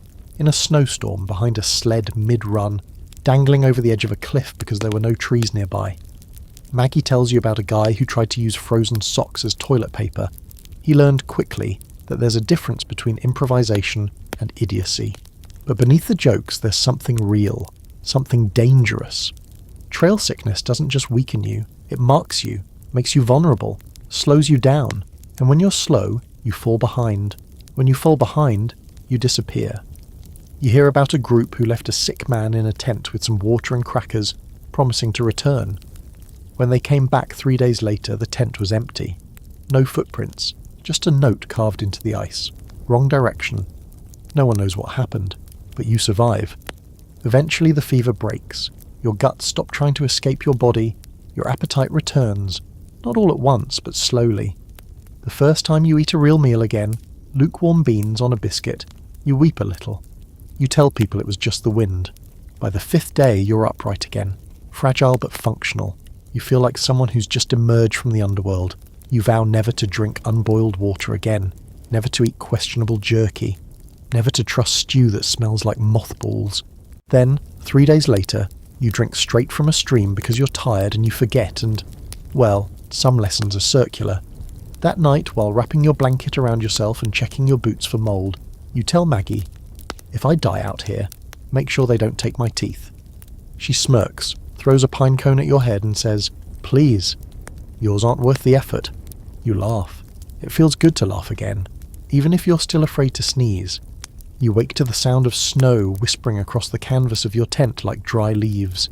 The wind has died down, but the cold remains. A heavy, unmoving thing that wraps around your limbs before you even open your eyes. Every movement feels like cracking ice. Your joints resist, your fingers fumble, your breath fogs out in little puffs as you sit up, boots already stiff and crusted with last night's frost. For a brief second, you wonder if this is it. If this is the morning your body finally says nope and gives out. But it doesn't. Because it never does. Not out here. Today you're building your own coffin. Well, not literally, hopefully. You're building a snow shelter, a trail survival special, because when tents blow away and the wind slices through canvas like it's paper and the temperature drops so low that your eyelids freeze together, there's only one place left to hide, the snow itself. This is a lesson passed from sourdough to chichako like an old curse. Dig down, not up. The wind can't stab you underground. You've heard variations of this phrase since the Chilkoot. You thought they were metaphors. They weren't. Today, you learn the art of the quinsy. A snow mound hollowed out just enough for a human body and a bad dream to coexist in relative comfort. Maggie helps. She's done it before, back in the Coast Range. You stomp out a circle of snow first, pack it tight. Then you pile more snow on top, heap after heap, until you've built a lumpy, misshapen dome that looks like a cross between an igloo and an accident. Then, the waiting game. You let it settle, freeze solid, and then, hours later, you carve it out from the inside. There's something deeply surreal about crawling into a structure made of the same substance that's been trying to kill you for weeks. But as you chip away at the packed snow, you start to feel the shift. It's warmer inside, quieter. The wind is just a muffled hiss. The walls glow faintly blue from outside light, and it feels peaceful. Claustrophobic, yes. A little like being buried alive, sure, but peaceful. You lie there in your snow coffin, staring at the little ventilation hole Maggie poked through the top with a stick, and think about all the strange places you've slept since this madness began. Tents pitched in gale-force wind, caves that smelled like animal pee, tree wells, a pile of flour sacks once, because the tent collapsed mid-storm and you were too tired to fix it. This is somehow the most civilized of them all. You fall asleep in the snow hut with your mittens still on and your hat pulled over your eyes. You dream of fireplaces, hot baths, and a pillow that doesn't crunch when you roll over. Of course, not all snow shelters go this smoothly. You wake sometime after midnight to a strange sound, a low crack followed by a slow groaning above your head. Maggie's already sitting up, eyes wide. "Out," she whispers. "Now." You don't question it. You scramble toward the entrance, your breath short, legs kicking, hands scraping ice, as the ceiling of your shelter sags just slightly, then gives. Snow pours in behind you, heavy and indifferent, like a collapsed lung. You make it out. Barely. Maggie drags you the last foot, coughing and swearing and already laughing because, of course, you almost died in a hole you made yourself. You rebuild. Smaller this time, tighter, less ambitious, and lesson learned. And that's the thing out here. Every mistake is its own teacher. Nobody comes out to quiz you, but if you mess up the exam, you fail. Permanently. There's no reset button, no second draft. Just you, the wilderness, and the constant biting realization that your survival depends entirely on how fast you can learn and how long your luck holds out. Some people don't learn fast enough. You find a shelter 3 days later that wasn't so lucky. It's mostly collapsed, the snow inside stained with something darker than shadow. There's a boot sticking out, toes up, frozen stiff. You don't check for a body. You already know. You and Maggie mark it with a stick and a piece of cloth torn from an old bag. Nothing fancy. Just enough to say, someone was here. The weather turns that night. Hard. A full blizzard. You've been through storms before, but this one feels like the land is actively trying to scrape you off its surface. Wind screams through the trees like a banshee. Snow comes sideways. It's not flakes. It's knives. You stay inside your second shelter, curled like a shrimp around your backpack. Maggie plays cards with herself by candlelight. The flame barely survives. You both chew on the last of the hard biscuits, cracking them between your molars like fossils. Outside, the storm rages. "I once knew a guy who built a shelter too deep," Maggie says. "Didn't poke the air hole right." Fell asleep. Never woke up. You nod. Because that's the kind of bedtime story you get out here. You wake up soaked in condensation. Your breath has iced over your coat. The candle's long gone. The storm's still howling, but your body is too numb to care. Somewhere during that day your shovel breaks. Just snaps right in half while you're trying to dig out the exit. You end up using a frying pan to clear snow. It works. Sort of. Later, you meet a group of travellers camped in a half-collapsed snow cave. They're a mix of old prospectors and new dreamers. They've been stuck here for 2 days. One of them has a fire going inside the shelter, dangerous but warm. You join them just for the heat, just for the company. That's when someone brings up the snow tombs. Not legends, not ghosts. Just the harsh reality that sometimes entire groups of travellers dig into a snowbank and never come out. Avalanche, collapse, suffocation, no warning, no chance. In spring, search parties find the remains, curled around each other, frozen mid-conversation, packs still full. One story talks about a couple found embracing, faces preserved perfectly by the cold. They called it the sleeping lovers.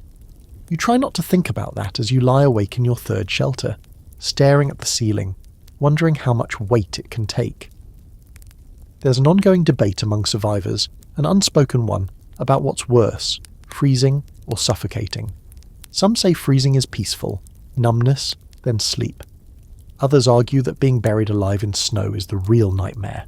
No air, no movement, just you, shrinking under the weight of white silence.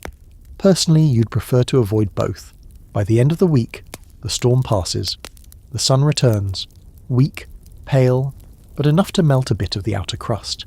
You emerge from your shelter blinking like a cave creature, your breath visible, your clothes stiff with ice. You survived another one. That night you and Maggie sit by the river, fire crackling, eating boiled rice that tastes vaguely like wood smoke and hope. You both look like washed out ghosts, but you're here, still here, and that counts for something. You pull your blanket tighter, lean back against your pack, and try to imagine what it will feel like to sleep in a real bed again, with walls, and a roof that doesn't collapse. Someday. Maybe. The river's changed. You notice it one morning as you're pulling the probably not away from shore, the mist still heavy, the air sharp with that old metallic smell that always seems to roll off moving water. Something's different. The current feels thicker somehow, slower but more unpredictable. The banks are steeper, the turns tighter, and the quiet, too quiet. Even the birds seem to be holding their breath. Then you see it. A wrecked canoe half submerged in the shallows, gear scattered like confetti in the mud. A boot, a tin cup, a satchel flapping open like a warning sign. But no one around, just the silence, just the cold. You've entered the stretch of a river where people start talking about river pirates. No, not the eye patch and parrot variety. These aren't charming rogues with British accents and flags.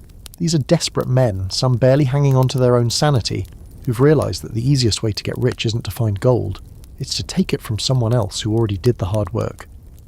They wait in eddies, behind narrow bends, tucked into forested shores like shadows with rifles. They don't announce themselves. They don't fly flags. They just appear, like ghosts with bad intentions and good aim. You first hear the story 2 nights later at a makeshift camp run by an old trapper who introduces himself as Doug. No last name, just Doug. His camp is tidy, his boots are polished, and his beard is so perfectly square it looks like he measures it every morning.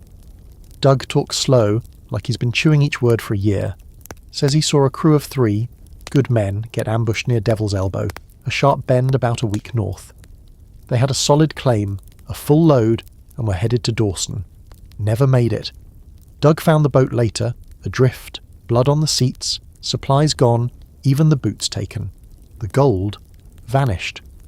Could have been a bear, someone says. Doug shakes his head. Bears don't aim for the strongbox. You and Maggie exchange a glance. That night you sleep with your knife under your bedroll. She sharpens hers by firelight, doesn't say a word. After that, every sound in the woods sets you on edge. Every branch crack makes your breath catch. You start glancing over your shoulder mid-paddle. Maggie starts laying traps near the tent. Nothing fancy, just warning lines of cans and bells strung from fishing wire. It's not paranoia, it's pattern recognition. And then it happens. You're camped by the river half asleep when you hear the snap of twigs just beyond the firelight. Not an animal. Too careful. Too slow. Maggie is up instantly, rifle in hand. You grab your knife, heart in your throat. "Who's there?" she calls. Silence, and then a voice. "Easy, easy." Just passing through. A man steps into the glow, slim, shivering. No weapon visible, but that means nothing.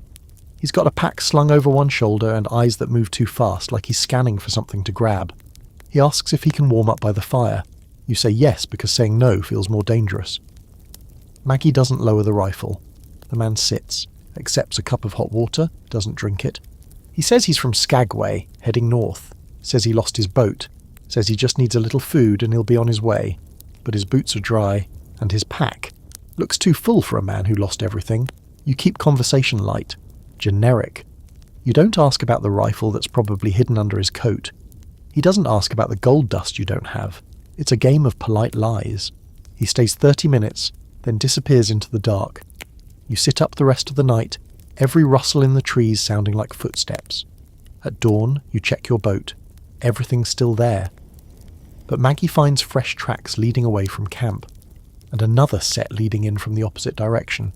He wasn't alone. That changes things. From then on, you take turns sleeping.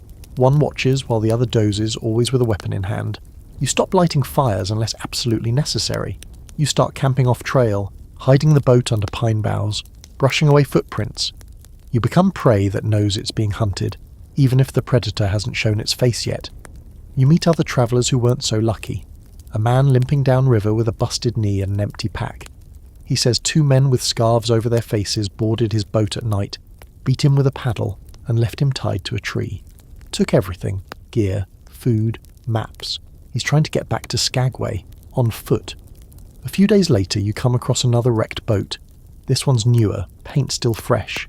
Inside, a bullet hole through the stern, no blood, no signs of struggle. Just a single boot and a small tin can of gold flakes tucked under a seat, like someone forgot it, or left it on purpose. That night you meet a group of 4 travelling together for protection. They've got a system. 2 row, 2 keep watch. They've rigged a net under the boat to hide supplies and buried a backup rifle in a hollow log near their camp. They offer you food, water, even shelter for the night. But no one sleeps. Not really. By now you've learned that the Klondike has 2 kinds of danger. The ones you see coming, rapids, cold, starvation, and the ones that hide behind smiling faces and polite small talk. And then there's the law, or what passes for it. You start hearing about the Mounties, the Northwest Mounted Police stationed further up the river near Dawson. They're strict, clean and unbribable, or so the stories go. But for now, they're too far away to help. Between here and there, it's just the trail and whoever can hold onto their gear the longest. You do your best to stay off the radar. You move fast, stick to the shallows, avoid narrow bends, no lingering in camps longer than necessary. You start tying bells to your boat, not loud ones, just enough to wake you if someone boards it in the dark. And every time you pass another silent bend in the river, you wonder how many people are hiding behind the trees, watching, waiting. One evening you find a tiny island in the middle of the Yukon, maybe 50 feet across, just big enough for a tent and a fire. You set up camp there, surrounded by water on all sides. It feels safer, like you've carved out your own little kingdom in the middle of a sea of threats. That night the moon is low and orange and the river glows like molten glass. You sit beside Maggie, both of you silent, listening to the water lap against the shore. "Do you think we'll make it?" she asks finally. You nod, not because you believe it, but because you need her to. The fire crackles softly, and somewhere in the dark something watches and waits. You reach the edge of 40 Mile just as the sun sinks behind a mountain that doesn't care you exist. The town, if you can call it that, is more mud than wood, more shouting than structure. Half-buried cabins lean at crooked angles like they're trying to crawl back underground. Smoke rises from chimneys that seem held up by nothing but stubbornness. And at the edge of the main trail, mounted on a pole taller than the tallest tree, is the red serge jacket of the law, flapping like a warning sign. The Mounties have arrived, not many, maybe half a dozen, but they stand out like hawks among pigeons. Crisp uniforms, perfect posture, polished boots somehow, despite the fact that everyone else here looks like they've been dragged behind a sled for 2 weeks. The Royal Northwest Mounted Police aren't here to make friends. They're here to make order, which in the Klondike is about as natural as ice cream in a furnace. You pull into town with Maggie, your boat scraping against the rocky bank. She groans, stretches her arms and mutters, "Let the judging begin." You both smell like wet dog and campfire regret. Your boots are covered in trail mud, your gear is strapped together with fishing line and hope, and your faces have taken on the permanent squint of people who haven't seen comfort in months. In other words, you look exactly like everyone else here. The Mountie closest to the dock greets you with the kind of stiff nod that might have been friendly in another life. He's got a clipboard, and a gun, and a look that says he doesn't believe in laughter. "Names?" he asks. You give them. No fake names. That's a fast way to get on the wrong side of the law out here, and the wrong side is usually the part facing the end of a rifle. He nods again. "Business in Dawson?" You both resist the urge to say survival. Instead, Maggie says, "Travelling, looking to file a claim." He writes it down, says nothing, hands you a small slip of paper. "You'll need this if you plan to pass the next checkpoint, and keep your nose clean." Maggie, never one to let sarcasm go to waste, taps her frostbitten nose. "Doing our best." You walk past the checkpoint into the maze of tents and cabins, and for the first time in a long time, you realise the power of just not being robbed. Because here, unlike the trail, there are rules. The Mounties are slow to act but impossible to bribe. You hear the stories before you even finish your first cup of bitter, burnt coffee from a stand made out of old crates. One man fined for overcharging for socks, another jailed for staking a claim on someone else's land, a third deported back to Seattle for trying to run a poker table without a license.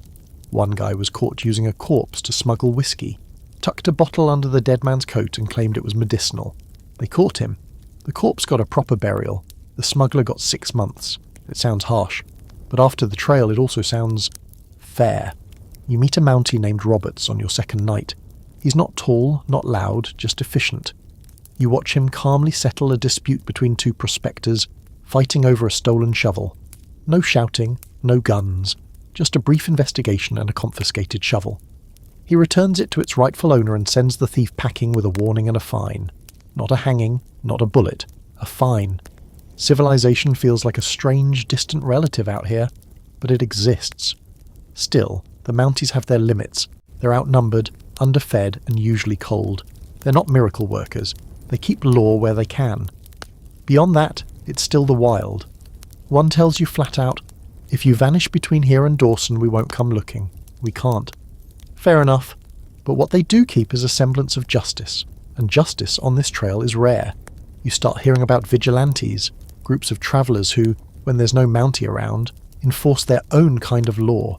Sometimes it works, sometimes it's a mess. You hear about a man hanged for stealing bacon, another who was tied to a tree overnight for cheating at cards. Then there's the guy who rode into camp on a moose. No one knows where he found it. No one knows how he tamed it. But there he was, barefoot, wild-eyed, sitting on a full-grown bull moose like it was a horse. People called him Justice Joe for a week. Then the moose ran off, and so did Joe. No one's seen him since. The town's unofficial rule is this: Mounties handle the paperwork. Everyone else handles the grey areas. You see a man get pickpocketed near the blacksmith. Instead of reporting it, he punches the thief in the throat, grabs his wallet and walks away. No one interferes. Even the Mounties pretend not to see. But you keep your head down. Maggie does too.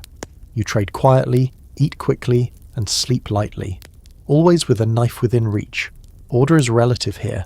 It exists, but it's hanging by a thread, and everyone knows it.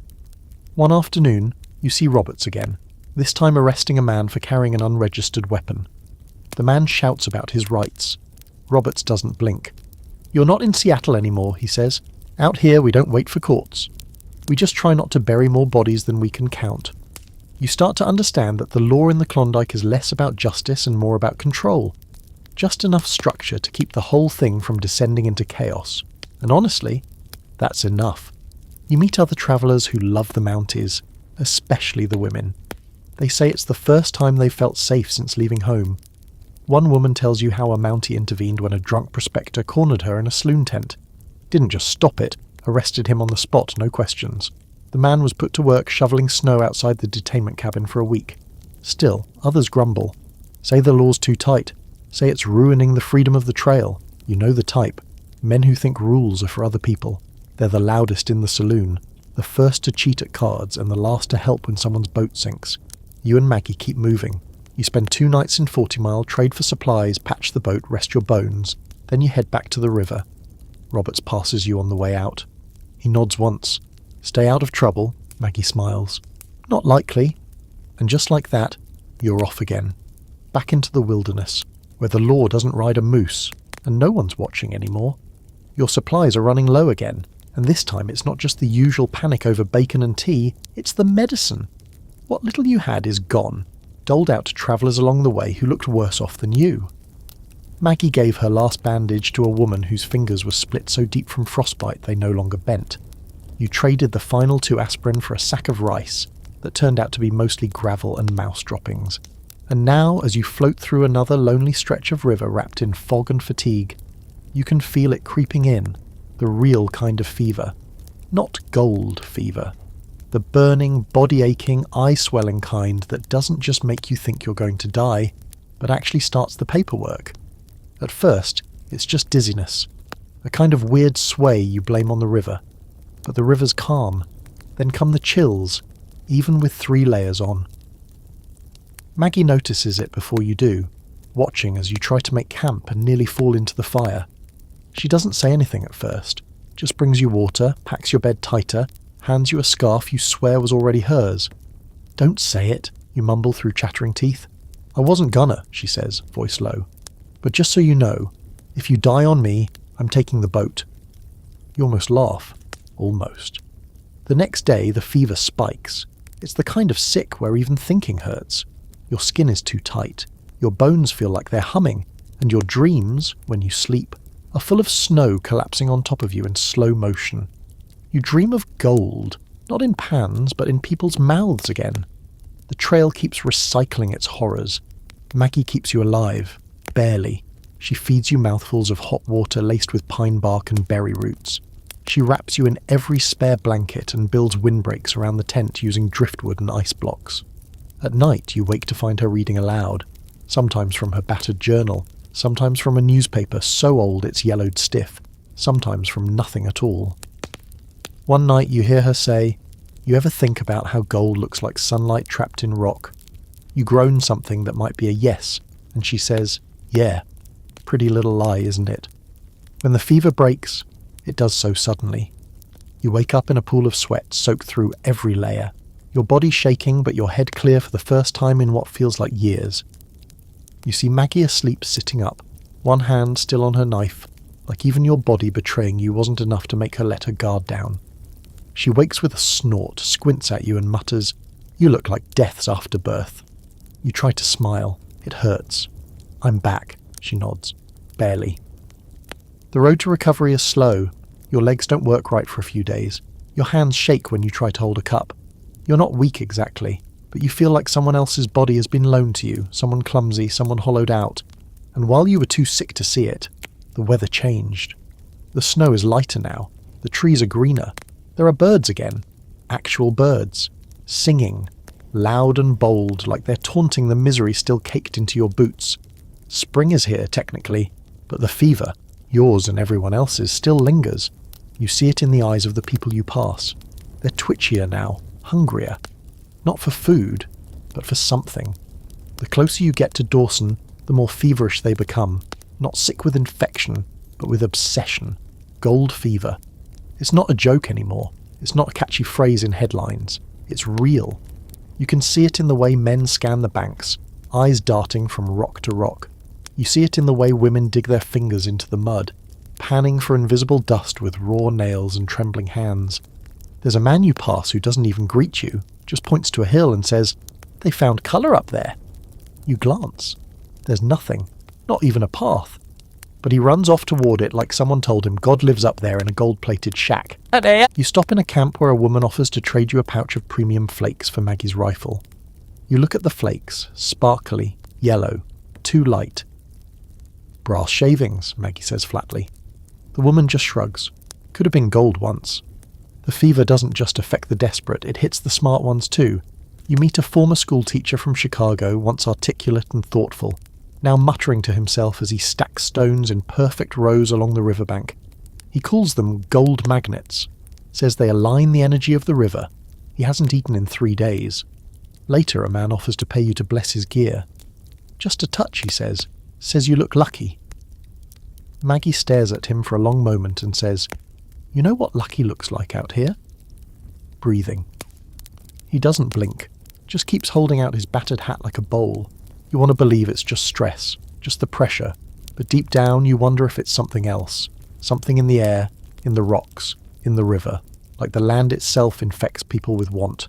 Not hunger, not need, want the kind that drills into your brain and whispers, "Just a little more, just a little further, almost there." Even Maggie, who's usually immune to this kind of madness, starts acting off. She digs harder, pans more often, stares too long at flecks of dirt. You find her up before sunrise, running her fingers through the shoreline like she's trying to read the future. "You good?" you ask. She doesn't answer, just keeps sifting. That night you finally ask what she'd do if she struck it rich. "Buy a ranch," she says without looking up. "South, somewhere warm." You nod. "Horses?" She grins. "Goats, less attitude." The fever starts to wear off a bit as the river widens again, but it never fully leaves. You realise that everyone has it now. Not the fever of sickness, but the ache of almost rich, almost there, almost someone new. It gets under your skin.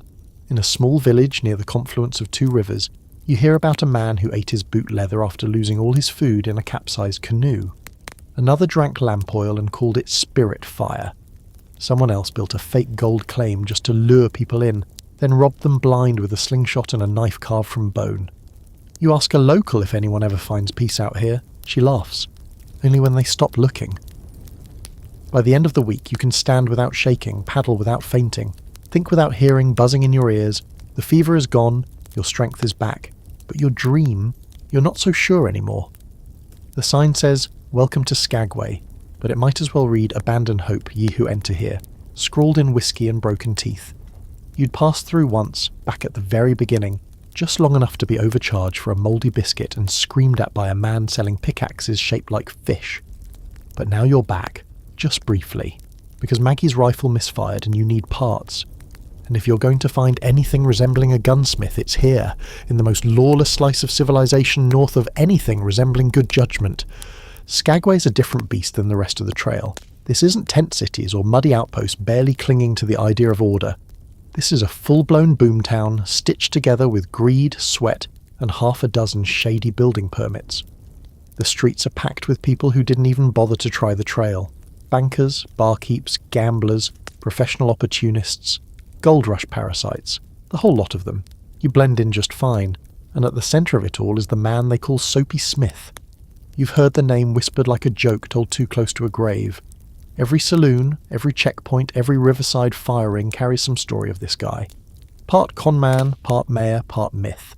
Supposedly he runs Skagway like his own personal casino, one where the house always wins and the house is just Soapy in a fancy hat. You're not even off the dock before someone tries to rob you blind. A boy no older than 12 offers to carry your bag, nearly bolts with it before Maggie trips him, and calmly relieves him of a small dagger he clearly wasn't supposed to have. "You really gonna stab people with this?" she asks him, inspecting the blade like it's a spoon. "I wasn't gonna stab you," the kid says with a grin. "That's Skagway for you. Everything's for sale. Loyalty, morality, possibly time itself. Soapy Smith's operation is everywhere without ever being obvious. You start noticing the patterns. The same soap seller on every corner, running the same con. He wraps bars of soap in paper, claiming some have money hidden inside. $20 bills, 50 if you're lucky. People line up to buy them. Some win, most don't. You ask a man how it works. "Oh, I won $30 last week," he says, eyes wide. "Easy money." You watch him buy 6 more bars. He wins nothing. You later find out the winners are Soapy's men, planted to build the illusion. He salts the crowd with shills, feeds the con with noise and fake luck. It's an old trick, older than Alaska. But it works like a charm here. People want to believe. That's the real currency out here. Not gold, not flour. Belief. And Soapy sells it wholesale. Skagway's full of cons like this. Fake lotteries, rigged card games, shell games with coins that vanish and never come back. You sit in a saloon and watch a man lose his boots, his coat, and a claim deed in the span of 20 minutes. He barely blinks, just downs another drink and mutters, "Wasn't a great claim anyway."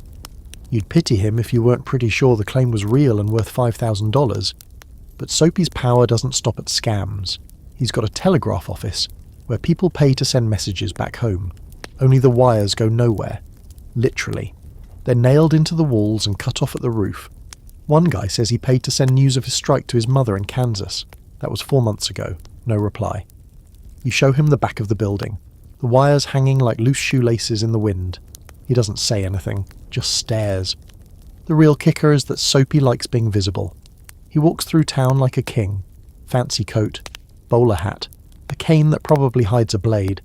He tips his hat to women, gives candy to kids, pays for funerals when people die without families, which is often. The town treats him like a necessary evil, a devil they know. You see him once, briefly. He's talking to a group of miners outside a general store, laughing like an old friend. They lean in close, hanging on every word. Maggie watches him with the wariness of a wolf spotting another predator. "That's him," she mutters, "the man who sold Dawson twice." You ask her what she means, she smirks. He sold Dawson City to a group of greenhorns who didn't realise it was already settled. Drew a fake map, claimed he owned the whole place. They paid him, followed the directions, and ended up in the woods south of nowhere. You pause. "And what happened?" She shrugs. "They're probably still looking." You stay in Skagway for 2 nights, long enough to get the rifle part, eat something that vaguely resembles chicken, and observe the spectacle. On your second day, you see a man dragged out of a bar by Soapy's crew. They rough him up just enough to send a message. Don't cheat the cheaters. The man limps away, says nothing. He's lucky. But you also hear whispers of resistance, a group called the Committee of 101, locals and lawmen tired of Soapy's chokehold on the town. They want him gone, or dead. It's hard to tell which. One shopkeeper tells you there's going to be a confrontation soon. Won't be pretty, he says, but it'll be right.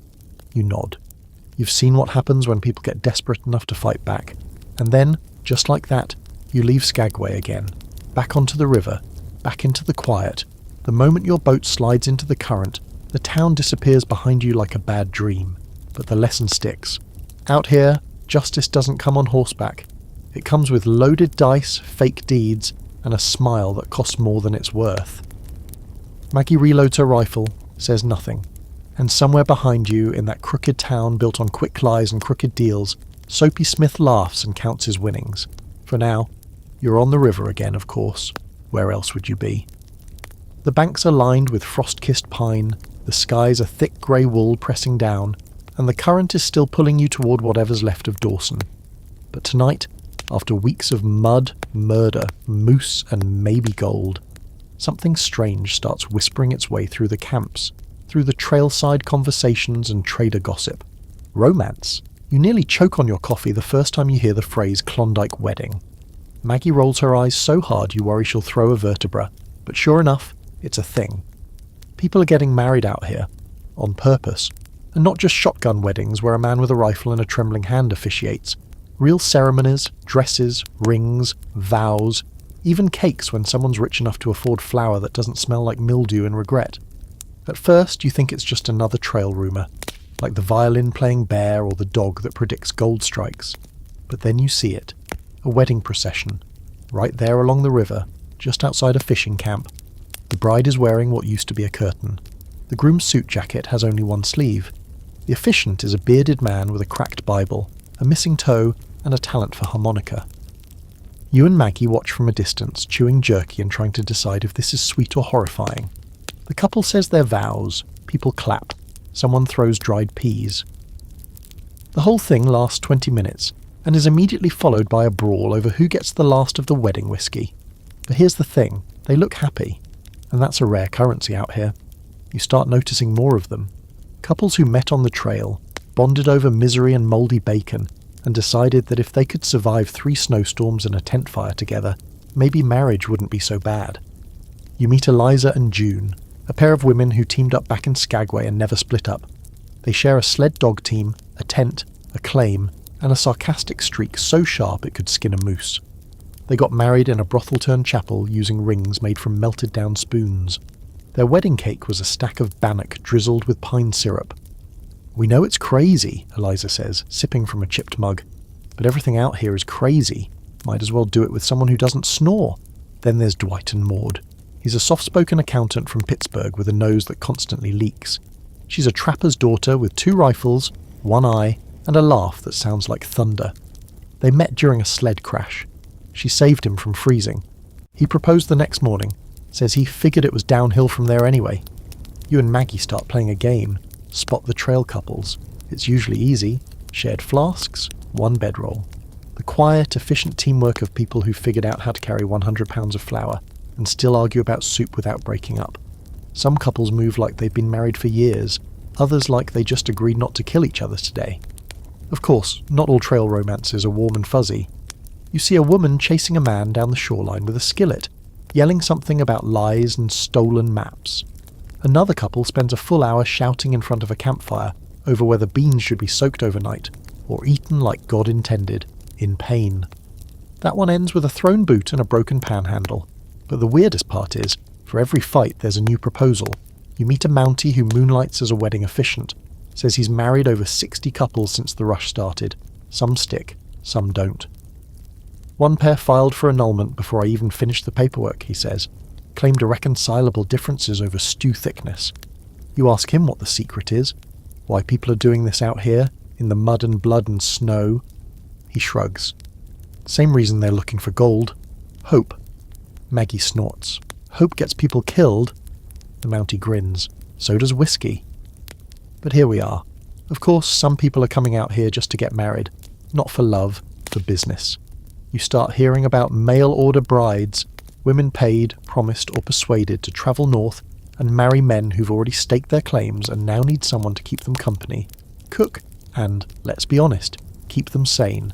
Some arrive wide-eyed, full of dreams and floral-scented letters from men who own half of Dawson. Others arrive and immediately run screaming back to the boat. One woman tells you she was promised a log mansion. Turns out it was one wall, a tarp, and a bucket. She left him the next morning. The bucket she kept. Then there are the marriages that come with contracts. You overhear one being negotiated over stew, 10% of any gold struck, 2 mules, and access to a shared tent. Romantic. You and Maggie joke about marrying for convenience. Shared cooking, shared guard duty, someone to argue with over who gets the dry socks. Would you say yes? You ask her one night. She smirks. You? Never. You'd cry during the vows. You grin, only if you wrote them.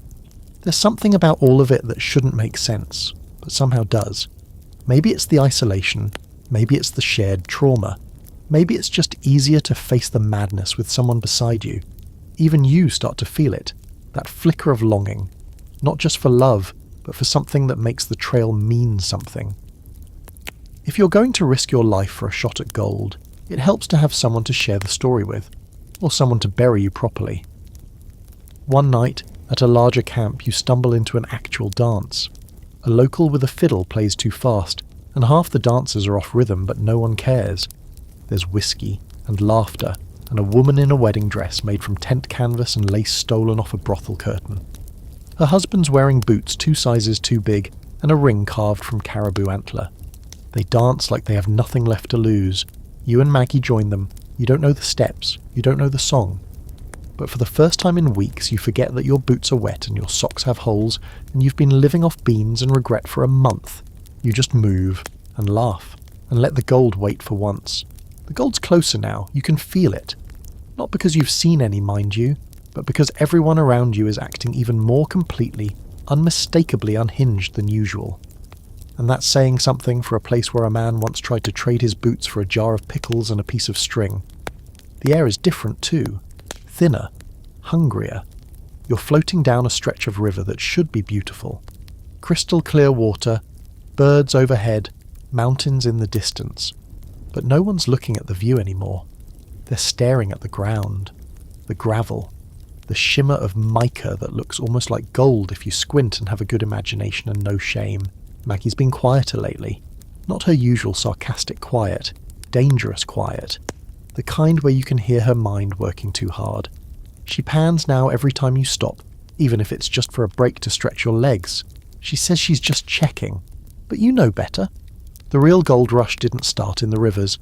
It started in people's heads. It's not about striking it rich anymore. It's about not being the one who doesn't.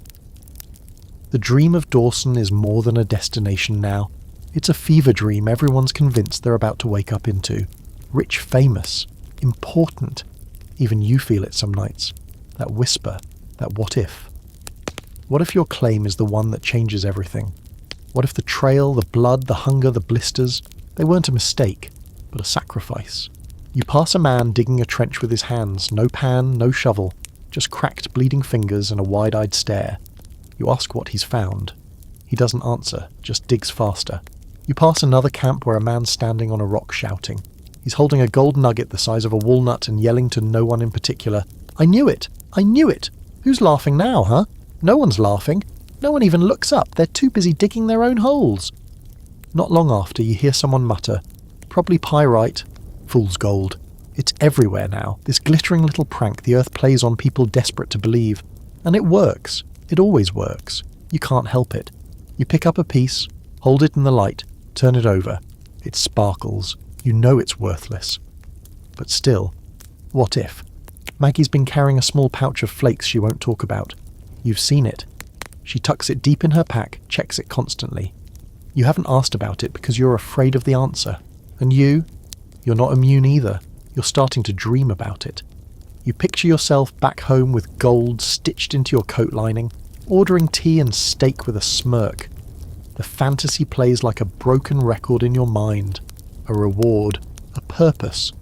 One night you pull into a camp that doesn't look like much.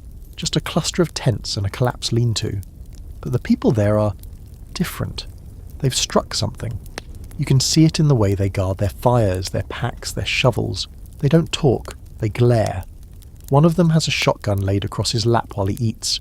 Another sleeps with one eye open, hand curled around a pickaxe like it's a baby. No one tells you what they found, but you hear the scraping at night, metal on rock, constant, desperate, like they're afraid the gold will slip away if they sleep. In the morning you're gone before dawn. After that you stop trusting anyone with clean boots. No one has clean boots this far in unless they've been standing still on purpose, guarding something. You start hearing whispers of the richest strike yet, Bonanza Creek. People say it's just outside Dawson, that someone hit a vein so rich you can dig with a spoon and retire by sunset, that people are pulling $500 of gold per pan. You'd think that would bring celebration. Instead, it brings chaos. People start abandoning camps, burning their own tents behind them just to get a head start. You see men paddling like devils downstream, gear flying out behind them, shouting the names of creeks like war cries, Bonanza, El Dorado, Rabbit Creek, I swear it's real. Someone offers you a map for $10. It's hand-drawn, barely legible, and possibly upside down. You buy it anyway. Maggie starts doing the math aloud at night.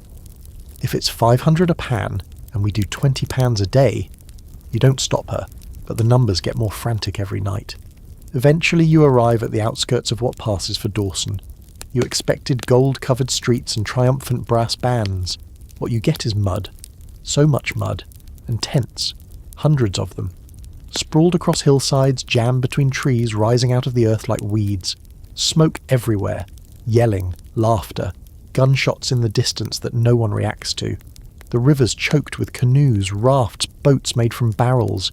It looks less like a city and more like a refugee camp where everyone's slightly too enthusiastic. And there, just at the edge of town, is Bonanza Creek. You think it would be marked by a sign, or a gate, or maybe a warning. But no, it's just there. A shallow ribbon of water, barely wider than a cart path, already half choked by people. Men and women and children, elbow deep in mud, swinging pans like they're performing surgery. No one talks. No one notices you. You step onto the bank and stare at the water. It looks like any other creek. The current is slow, the rocks are dull, the air smells like sweat and ambition. There are wooden flumes set up, sluices nailed together with hope and splinters. People work side by side, but no one shares anymore. That phase is long gone. Maggie doesn't hesitate. She drops her pack, wades into the stream and starts scooping. You follow. Your hands are raw within the hour, your knees hurt, your back screams. But still, you scoop, pan, shake, sift, wait. The first flake appears in your pan like it's been summoned. Tiny, bright, irrefutable. Gold. You both freeze. Maggie leans over, neither of you speaks. And that's when it hits you. This is how it begins. This is how people lose their names, their sleep, their lives. This little shimmer in the mud is all it takes. Just enough to whisper, what if there's more? You don't even feel the cold anymore, or the pain, or the hunger. Just the weight of that one flake. Heavier than it should be. Heavier than anything you've carried so far. You lose track of time. You lose track of everything, actually. Once you start panning, the days stop being days and just become one long blur of water, gravel and aching joints. You wake in the dark, you work in the cold, you eat when you remember to, which isn't often, and sleep only when your fingers no longer obey commands. There's no rhythm to it. Just obsession. No destination anymore. No milestones. Just one question looping endlessly in your skull. Is this the pan that changes everything? Bonanza Creek is a gold trap in every sense of the word. The gold's real. You see it. You hold it. But it never comes all at once. Not enough to leave. Just enough to stay. You and Maggie stake a modest claim. Nothing fancy. Just a shallow bend along the South Fork where the current slows down. She calls it the likely scam. You hammer in the post together, scribble your names onto a battered registration sheet with a pencil that's been sharpened with a knife, and hand it in at a tent labelled Mining Office that smells suspiciously like pipe smoke and beans. The guy behind the desk doesn't even look up, just stamps the paper and grunts. Next. So there it is. You're officially gold miners now. Congratulations. You can almost hear the sarcastic applause. You start building your rocker, what the old-timers call a cradle. It's a clunky wooden contraption that lets you process more dirt faster than panning alone. Maggie takes the lead, of course. You mostly hold things and get yelled at for measuring wrong. The finished product is ugly, but it works. And the moment you dump your first load of creek gravel into it and catch the glint of flakes along the riffles, it feels like alchemy, like you've discovered fire, or God, or at least something that might buy you new socks and a hot bath. But here's the part no one tells you. It's work, not adventure, not treasure hunting, just endless bone-grinding, soul-flattening work. Every day is the same. Shovel dirt, wash it, repeat. Your hands become claws, your back starts humming like an angry beehive. Your fingernails go black from bruises you don't even remember getting. Your clothes don't dry. Your boots fill with mud that seems to regenerate like it's alive. And the gold, it trickles in. Not in chunks, not in nuggets the size of your thumb like the storybooks promised. Just flakes, dust. Enough to make you keep going, not enough to stop. Maggie keeps a tin tucked into her coat. Every time you find something, she adds it to the pile. Sometimes she shakes it near her ear like it's a baby rattle full of possibilities. I want to hear it clink, she says. Real clink. Not this whispery fairy dust. You start to hate the sound of gravel, the smell of silt, the feel of wet leather gloves. Even sleep isn't safe. You dream in pans and sluices and shovels. Once you wake up swearing you've lost your best nugget, only to realise you never had one. And around you, it's worse. The creek is a hive now, hundreds of people packed elbow to elbow, each one building their own little claim to madness. Arguments break out hourly, over inches of land, over runoff water, over whose dog stepped where. A man gets stabbed with a broken shovel because his sluice shifted during a flood and spilled someone else's wash pile. The Mounties have a tent out here now, not for prevention, just for after. They keep a record of fights, thefts and bodies. The list gets longer every day. Someone tries to steal your rocker one night. Maggie catches them mid-lift, holding a frying pan like a hammer of justice. The would-be thief stumbles, falls and rolls into the creek. She watches him drift a few feet before growling, "Try it again, and I'll baptize you in mud." You don't ask questions, you reinforce the rocker with extra stakes, but it's not all darkness. Some days you laugh, mostly out of disbelief. One day a man comes running through camp with a chicken. No one knows where he got it. He screams, "I struck poultry," and disappears into the woods. Another morning you find a gold flake shaped exactly like the number 7. You show Maggie. She says it's a sign. You both laugh for 20 minutes. You needed it. Then there's the day you find your first nugget. Real, heavy, thumb-sized, lumpy, ugly, beautiful. You're shoveling like usual, working the south edge of your claim, when your spade strikes something solid. You scoop, squint, expect a root or a stone, and instead, there it is, sitting in the pan like a tiny deformed golden potato. Your breath catches. You shout for Maggie. She comes running, skids to a stop, and stares. "Holy!" You nod, unable to speak. Together you rinse it, weigh it in your palm, feel its impossible weight.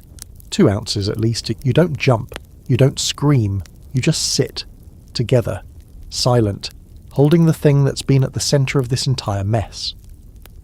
Later Maggie says, "Still want to call the claim the likely scam?" You nod, "Especially now."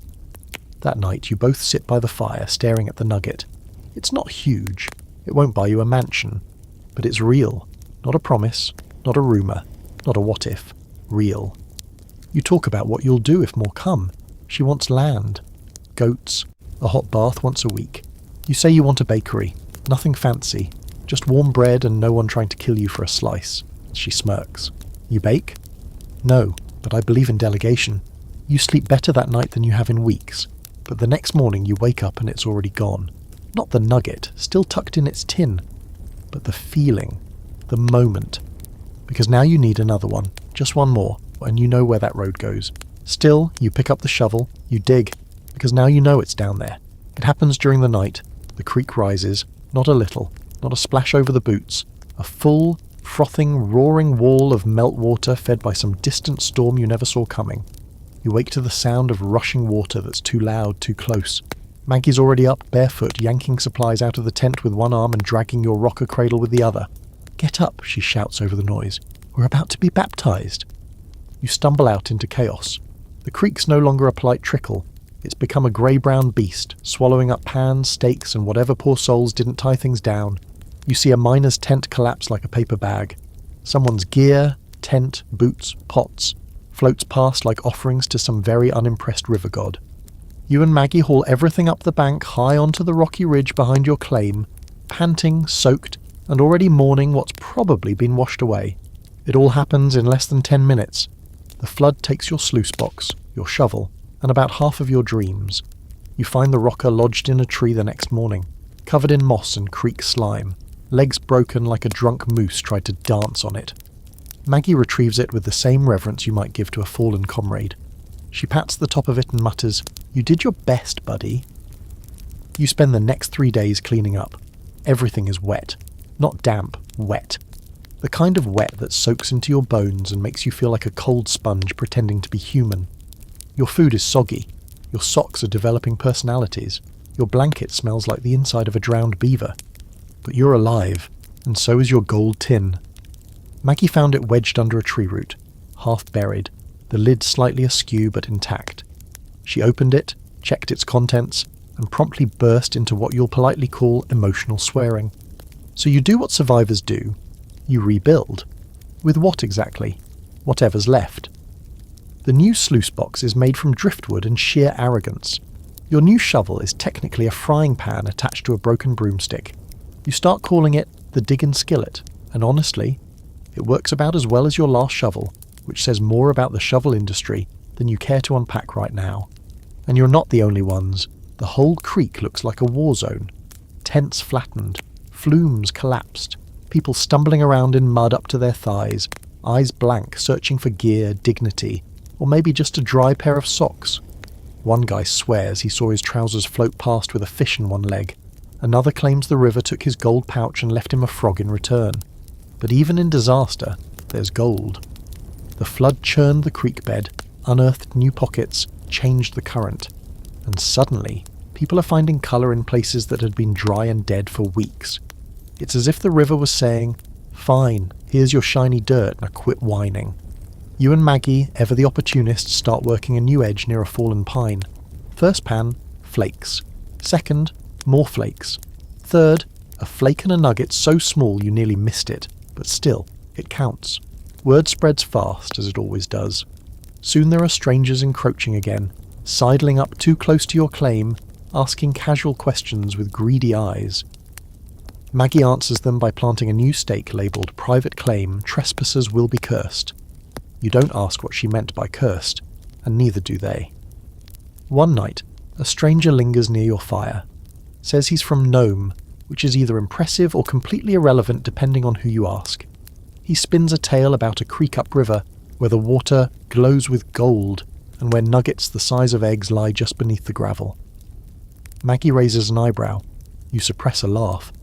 After he leaves, she mutters, "If the gold's that easy, why is he sleeping in boots with holes?" But still, the story sticks with you, just like all the others.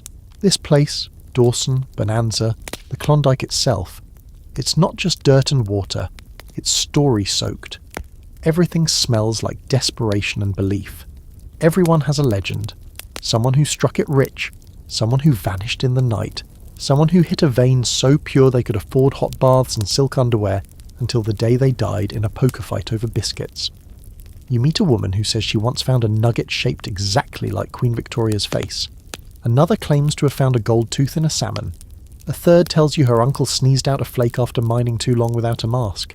And in between these tales, the arguments rage. Is it better to pan or to sluice? Is the real gold further upriver or deep beneath Dawson? Are the Mounties secretly keeping the best claims for themselves? Did the government plant the first gold nugget just to get rid of the unemployed? That last one's Maggie's theory. You're only half sure she's joking. Then there are the weirdos, the fringe gold fanatics who've gone full conspiracy. You meet a man in a raccoon hat who insists the gold speaks to him.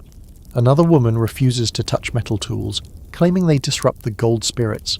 One guy's building a mine shaft by himself with nothing but a spoon and a deep, profound belief in karma. You admire the madness. A little. But the real shift comes one morning when Maggie holds up a nugget the size of a marble and says, "We're getting close." Close to what exactly? You're not sure. Not rich. Not free. But something. You can feel it too. Like the trail has led you to the last chapter of whatever this story is. That if you dig just a few more inches, or survive a few more days, you'll finally understand what this whole cursed adventure has been for. You don't say any of this out loud, neither does she, but that night, you cook a real dinner. Beans, flour biscuits, even a slab of smoked fish someone traded you for help fixing their sluice. You eat slow, you watch the creek, and for a moment, just a moment, it feels like you've already made it. You don't hear the shot, not at first. You feel it. The sound rolls through your chest like thunder filtered through gravel. You pause mid-scoop, pan half full of silt, and look up to see Maggie already standing, eyes narrowed toward the ridge above the creek. Another shot cracks the air. This one you hear. Sharp, panicked, followed by shouting. And then the unmistakable sound of a man crying. Trouble. Real trouble. You drop the pan, mud and gold and all, and climb the slope behind your claim, boots slipping on wet roots, lungs burning. At the top you crouch beside Maggie, both of you peering over a thick stand of spruce. Below, 2 men are kneeling beside a collapsed sluice box, shouting at a third who's bleeding heavily from the leg, clutching it like he's trying to hold in water with a sieve. One of the men holds a rifle. The other has his hands in the air, saying something you can't make out, but the tone is all too familiar. "I didn't mean to." Maggie taps your shoulder. "That's Tom." You squint. It is. Tom, the quiet, friendly guy who lent you a tin of coffee a few weeks ago when yours had mould-growing colonies worthy of scientific study. He'd mentioned a partner. Must be one of the men standing, maybe the shooter. A dispute then, a stake line. Maybe someone jumped the claim, or maybe Tom tried to pan the wrong corner and caught lead for his trouble. You stay hidden, because this is how people die now.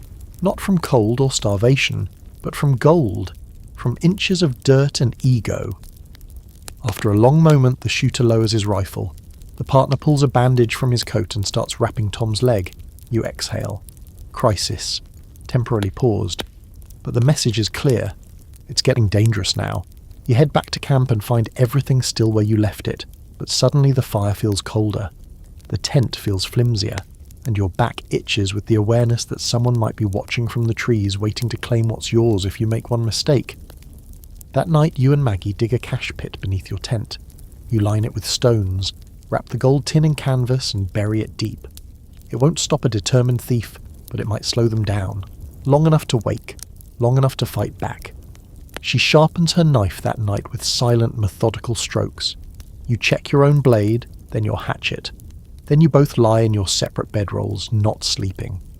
Because now the gold isn't just a dream, it's bait. The next day the camp's different, tighter, less friendly. People keep to themselves.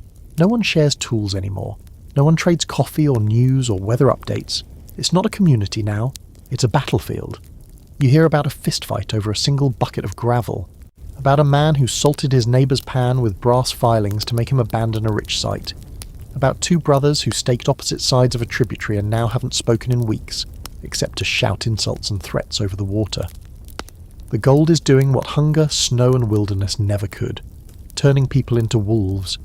But even among the madness, there are whispers of the one, the claim, the motherlode, the streak that's going to change everything. Someone finds it. You know the moment it happens. It's just after sunrise when a scream cuts across the creek. Pure, unfiltered joy. Not fear, not pain, victory. You scramble up the bank again, Maggie on your heels, and from a ridge you see them. 2 prospectors jumping, laughing, holding something high overhead. It glints in the weak morning sun like a lighthouse for the lost. A nugget the size of a child's fist. Soon the camp explodes. Everyone rushes the spot. Men and women and dogs and children, all charging with pans and picks and whatever tools they can grab. No one knows exactly where the nugget came from. Doesn't matter. They just start digging. Dozens of people pounding into the earth like ants at a spilled syrup bottle. By noon, the entire bend is destroyed. Trees uprooted, water rerouted, tents crushed. All in pursuit of one clue, one maybe. You and Maggie stand back and watch the chaos. "Should we jump in?" you ask. She stares, lips tight. "And give up what we've built?" You look down at your hands, covered in dirt, scarred, numb from weeks of hauling mud and moving rocks. You think about your claim, your cache pit, the flakes, the nugget, the small, hard-won pile that already cost you more than most people would ever guess. "No," you say, "let them tear each other apart." And they do.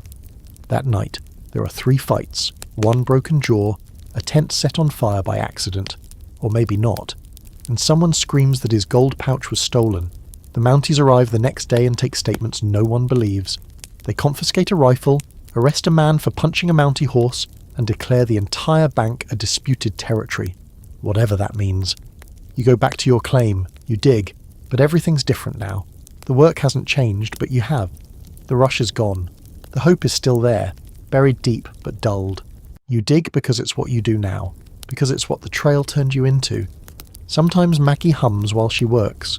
Old songs, bar tunes, fragments of lullabies. It's comforting. Reminds you there's still a person under all this grime and grit and calloused survival. One evening, after hours of silence, she asks, "What if this is it?" You glance up. What? This creek, this claim, this life. What if we're not almost rich? What if this is as far as it goes? You stare at the pan in your hands, at the silt, the flakes, then at her, and for once, you don't need to answer. Because the truth is, it might be. And that's not failure. That's just how stories end sometimes. Not with treasure or triumph, but with a slow settling into the version of the dream that was possible. You keep digging, not for gold, for something else. Steadiness, shelter, maybe peace. Maybe the real strike was survival all along.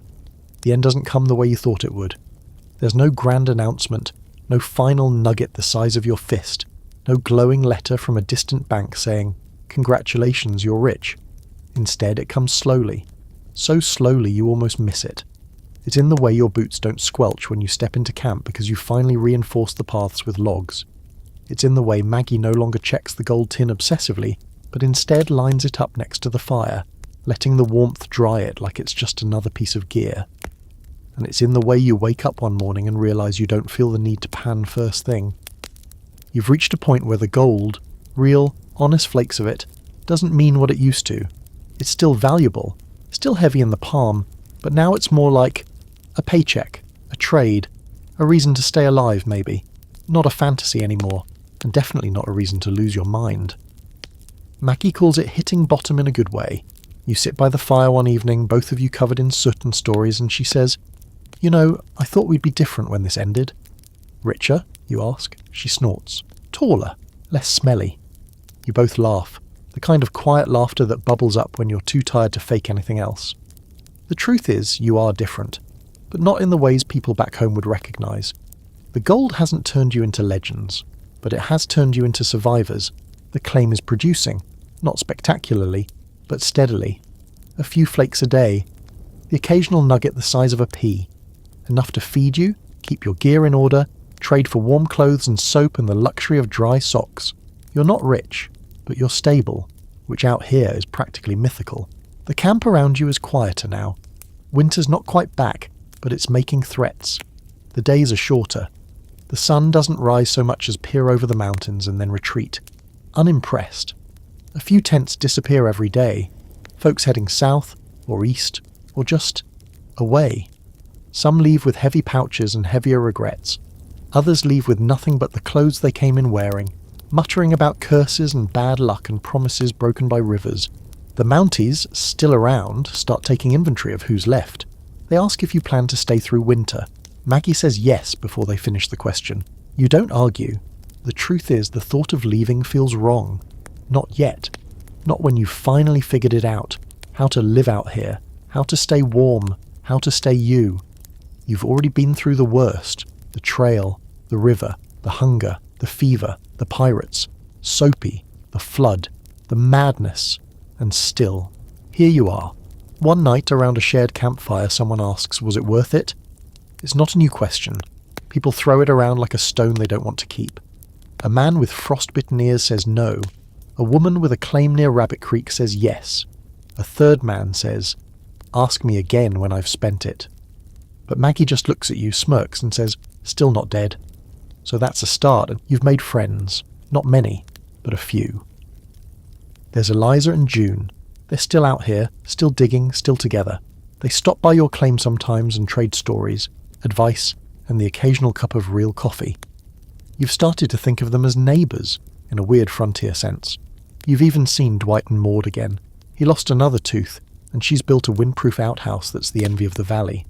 One afternoon you and Maggie walk up the ridge behind camp to get a view of the land. You look out at the maze of tents, the winding creek, the muddy trails hardened into habit. It's not pretty, but it's yours. She nudges your shoulder. Still want to open that bakery? You think about it. About warm bread and early mornings and the soft glow of ovens. About quiet. About rest. Maybe, you say. But I'd have to learn how to bake. She grins. You dig dirt like a pro. I think you can handle flour. Back at camp, you open the tin and take inventory. The gold glints dully in the fading light. Not enough to retire. Not enough to buy land or a boat or even a good hotel in San Francisco. But enough. Maggie adds one more flake. Just found it this morning. Still growing, she says. And it is. That night you sleep without your knife under your bedroll, the first time in months. The dream is quiet. No snow. No pirates. No creek swallowing your gear. Just the soft, rhythmic scoop of gravel and the sound of Maggie humming off key beside you. In the morning, you wake up to frost on the tent flaps and a pot of boiling water already on the fire. She looks at you and says, "We made it." And somehow, without meaning to, you believe her. Because the deadliest trail in history didn't kill you. Because you didn't just survive it, you endured it. You learned its secrets, paid its toll, and kept your soul intact. The gold might be in your pocket now. But the real treasure, that's you, still here, still breathing, still human. So now, as the frost settles in and the days grow short again, you sit beside the fire in your battered coat and scuffed up boots, listening to the river hum like a lullaby that's run out of words. There's no rush anymore, no more deadlines, no more ghost stories wrapped in gold. Just the slow, quiet pace of a life rebuilt out of survival. You don't dream of mansions or silk-lined jackets. You dream of dry socks, steady hands, and coffee that doesn't taste like pine needles. And maybe, just maybe, a spring that doesn't come with a shovel. Maggie's nearby, patching a tear in the tent like she's done it 100 times, because she has. She's humming again, the same off-key tune that's followed you all the way from the coast. She doesn't say much these days, but when she does, it matters. Like when she told you the river doesn't reward greed, just patience. Or when she said surviving wasn't the goal, it was the proof you still had something left to live for. The gold's still there, not just in your tin, but in the earth, in the river, in the whispered stories passed between tents. People will keep chasing it, long after you're gone. Some will make it, most won't. But none of them will really understand what it costs until they're neck-deep in mud with a broken pan and frostbite knocking on their door. You lie back and watch the stars sharpen in the cold sky. You've made it through the worst of it. Not rich, maybe, but not buried either. And in the Klondike, that's about as close to treasure as anyone ever gets.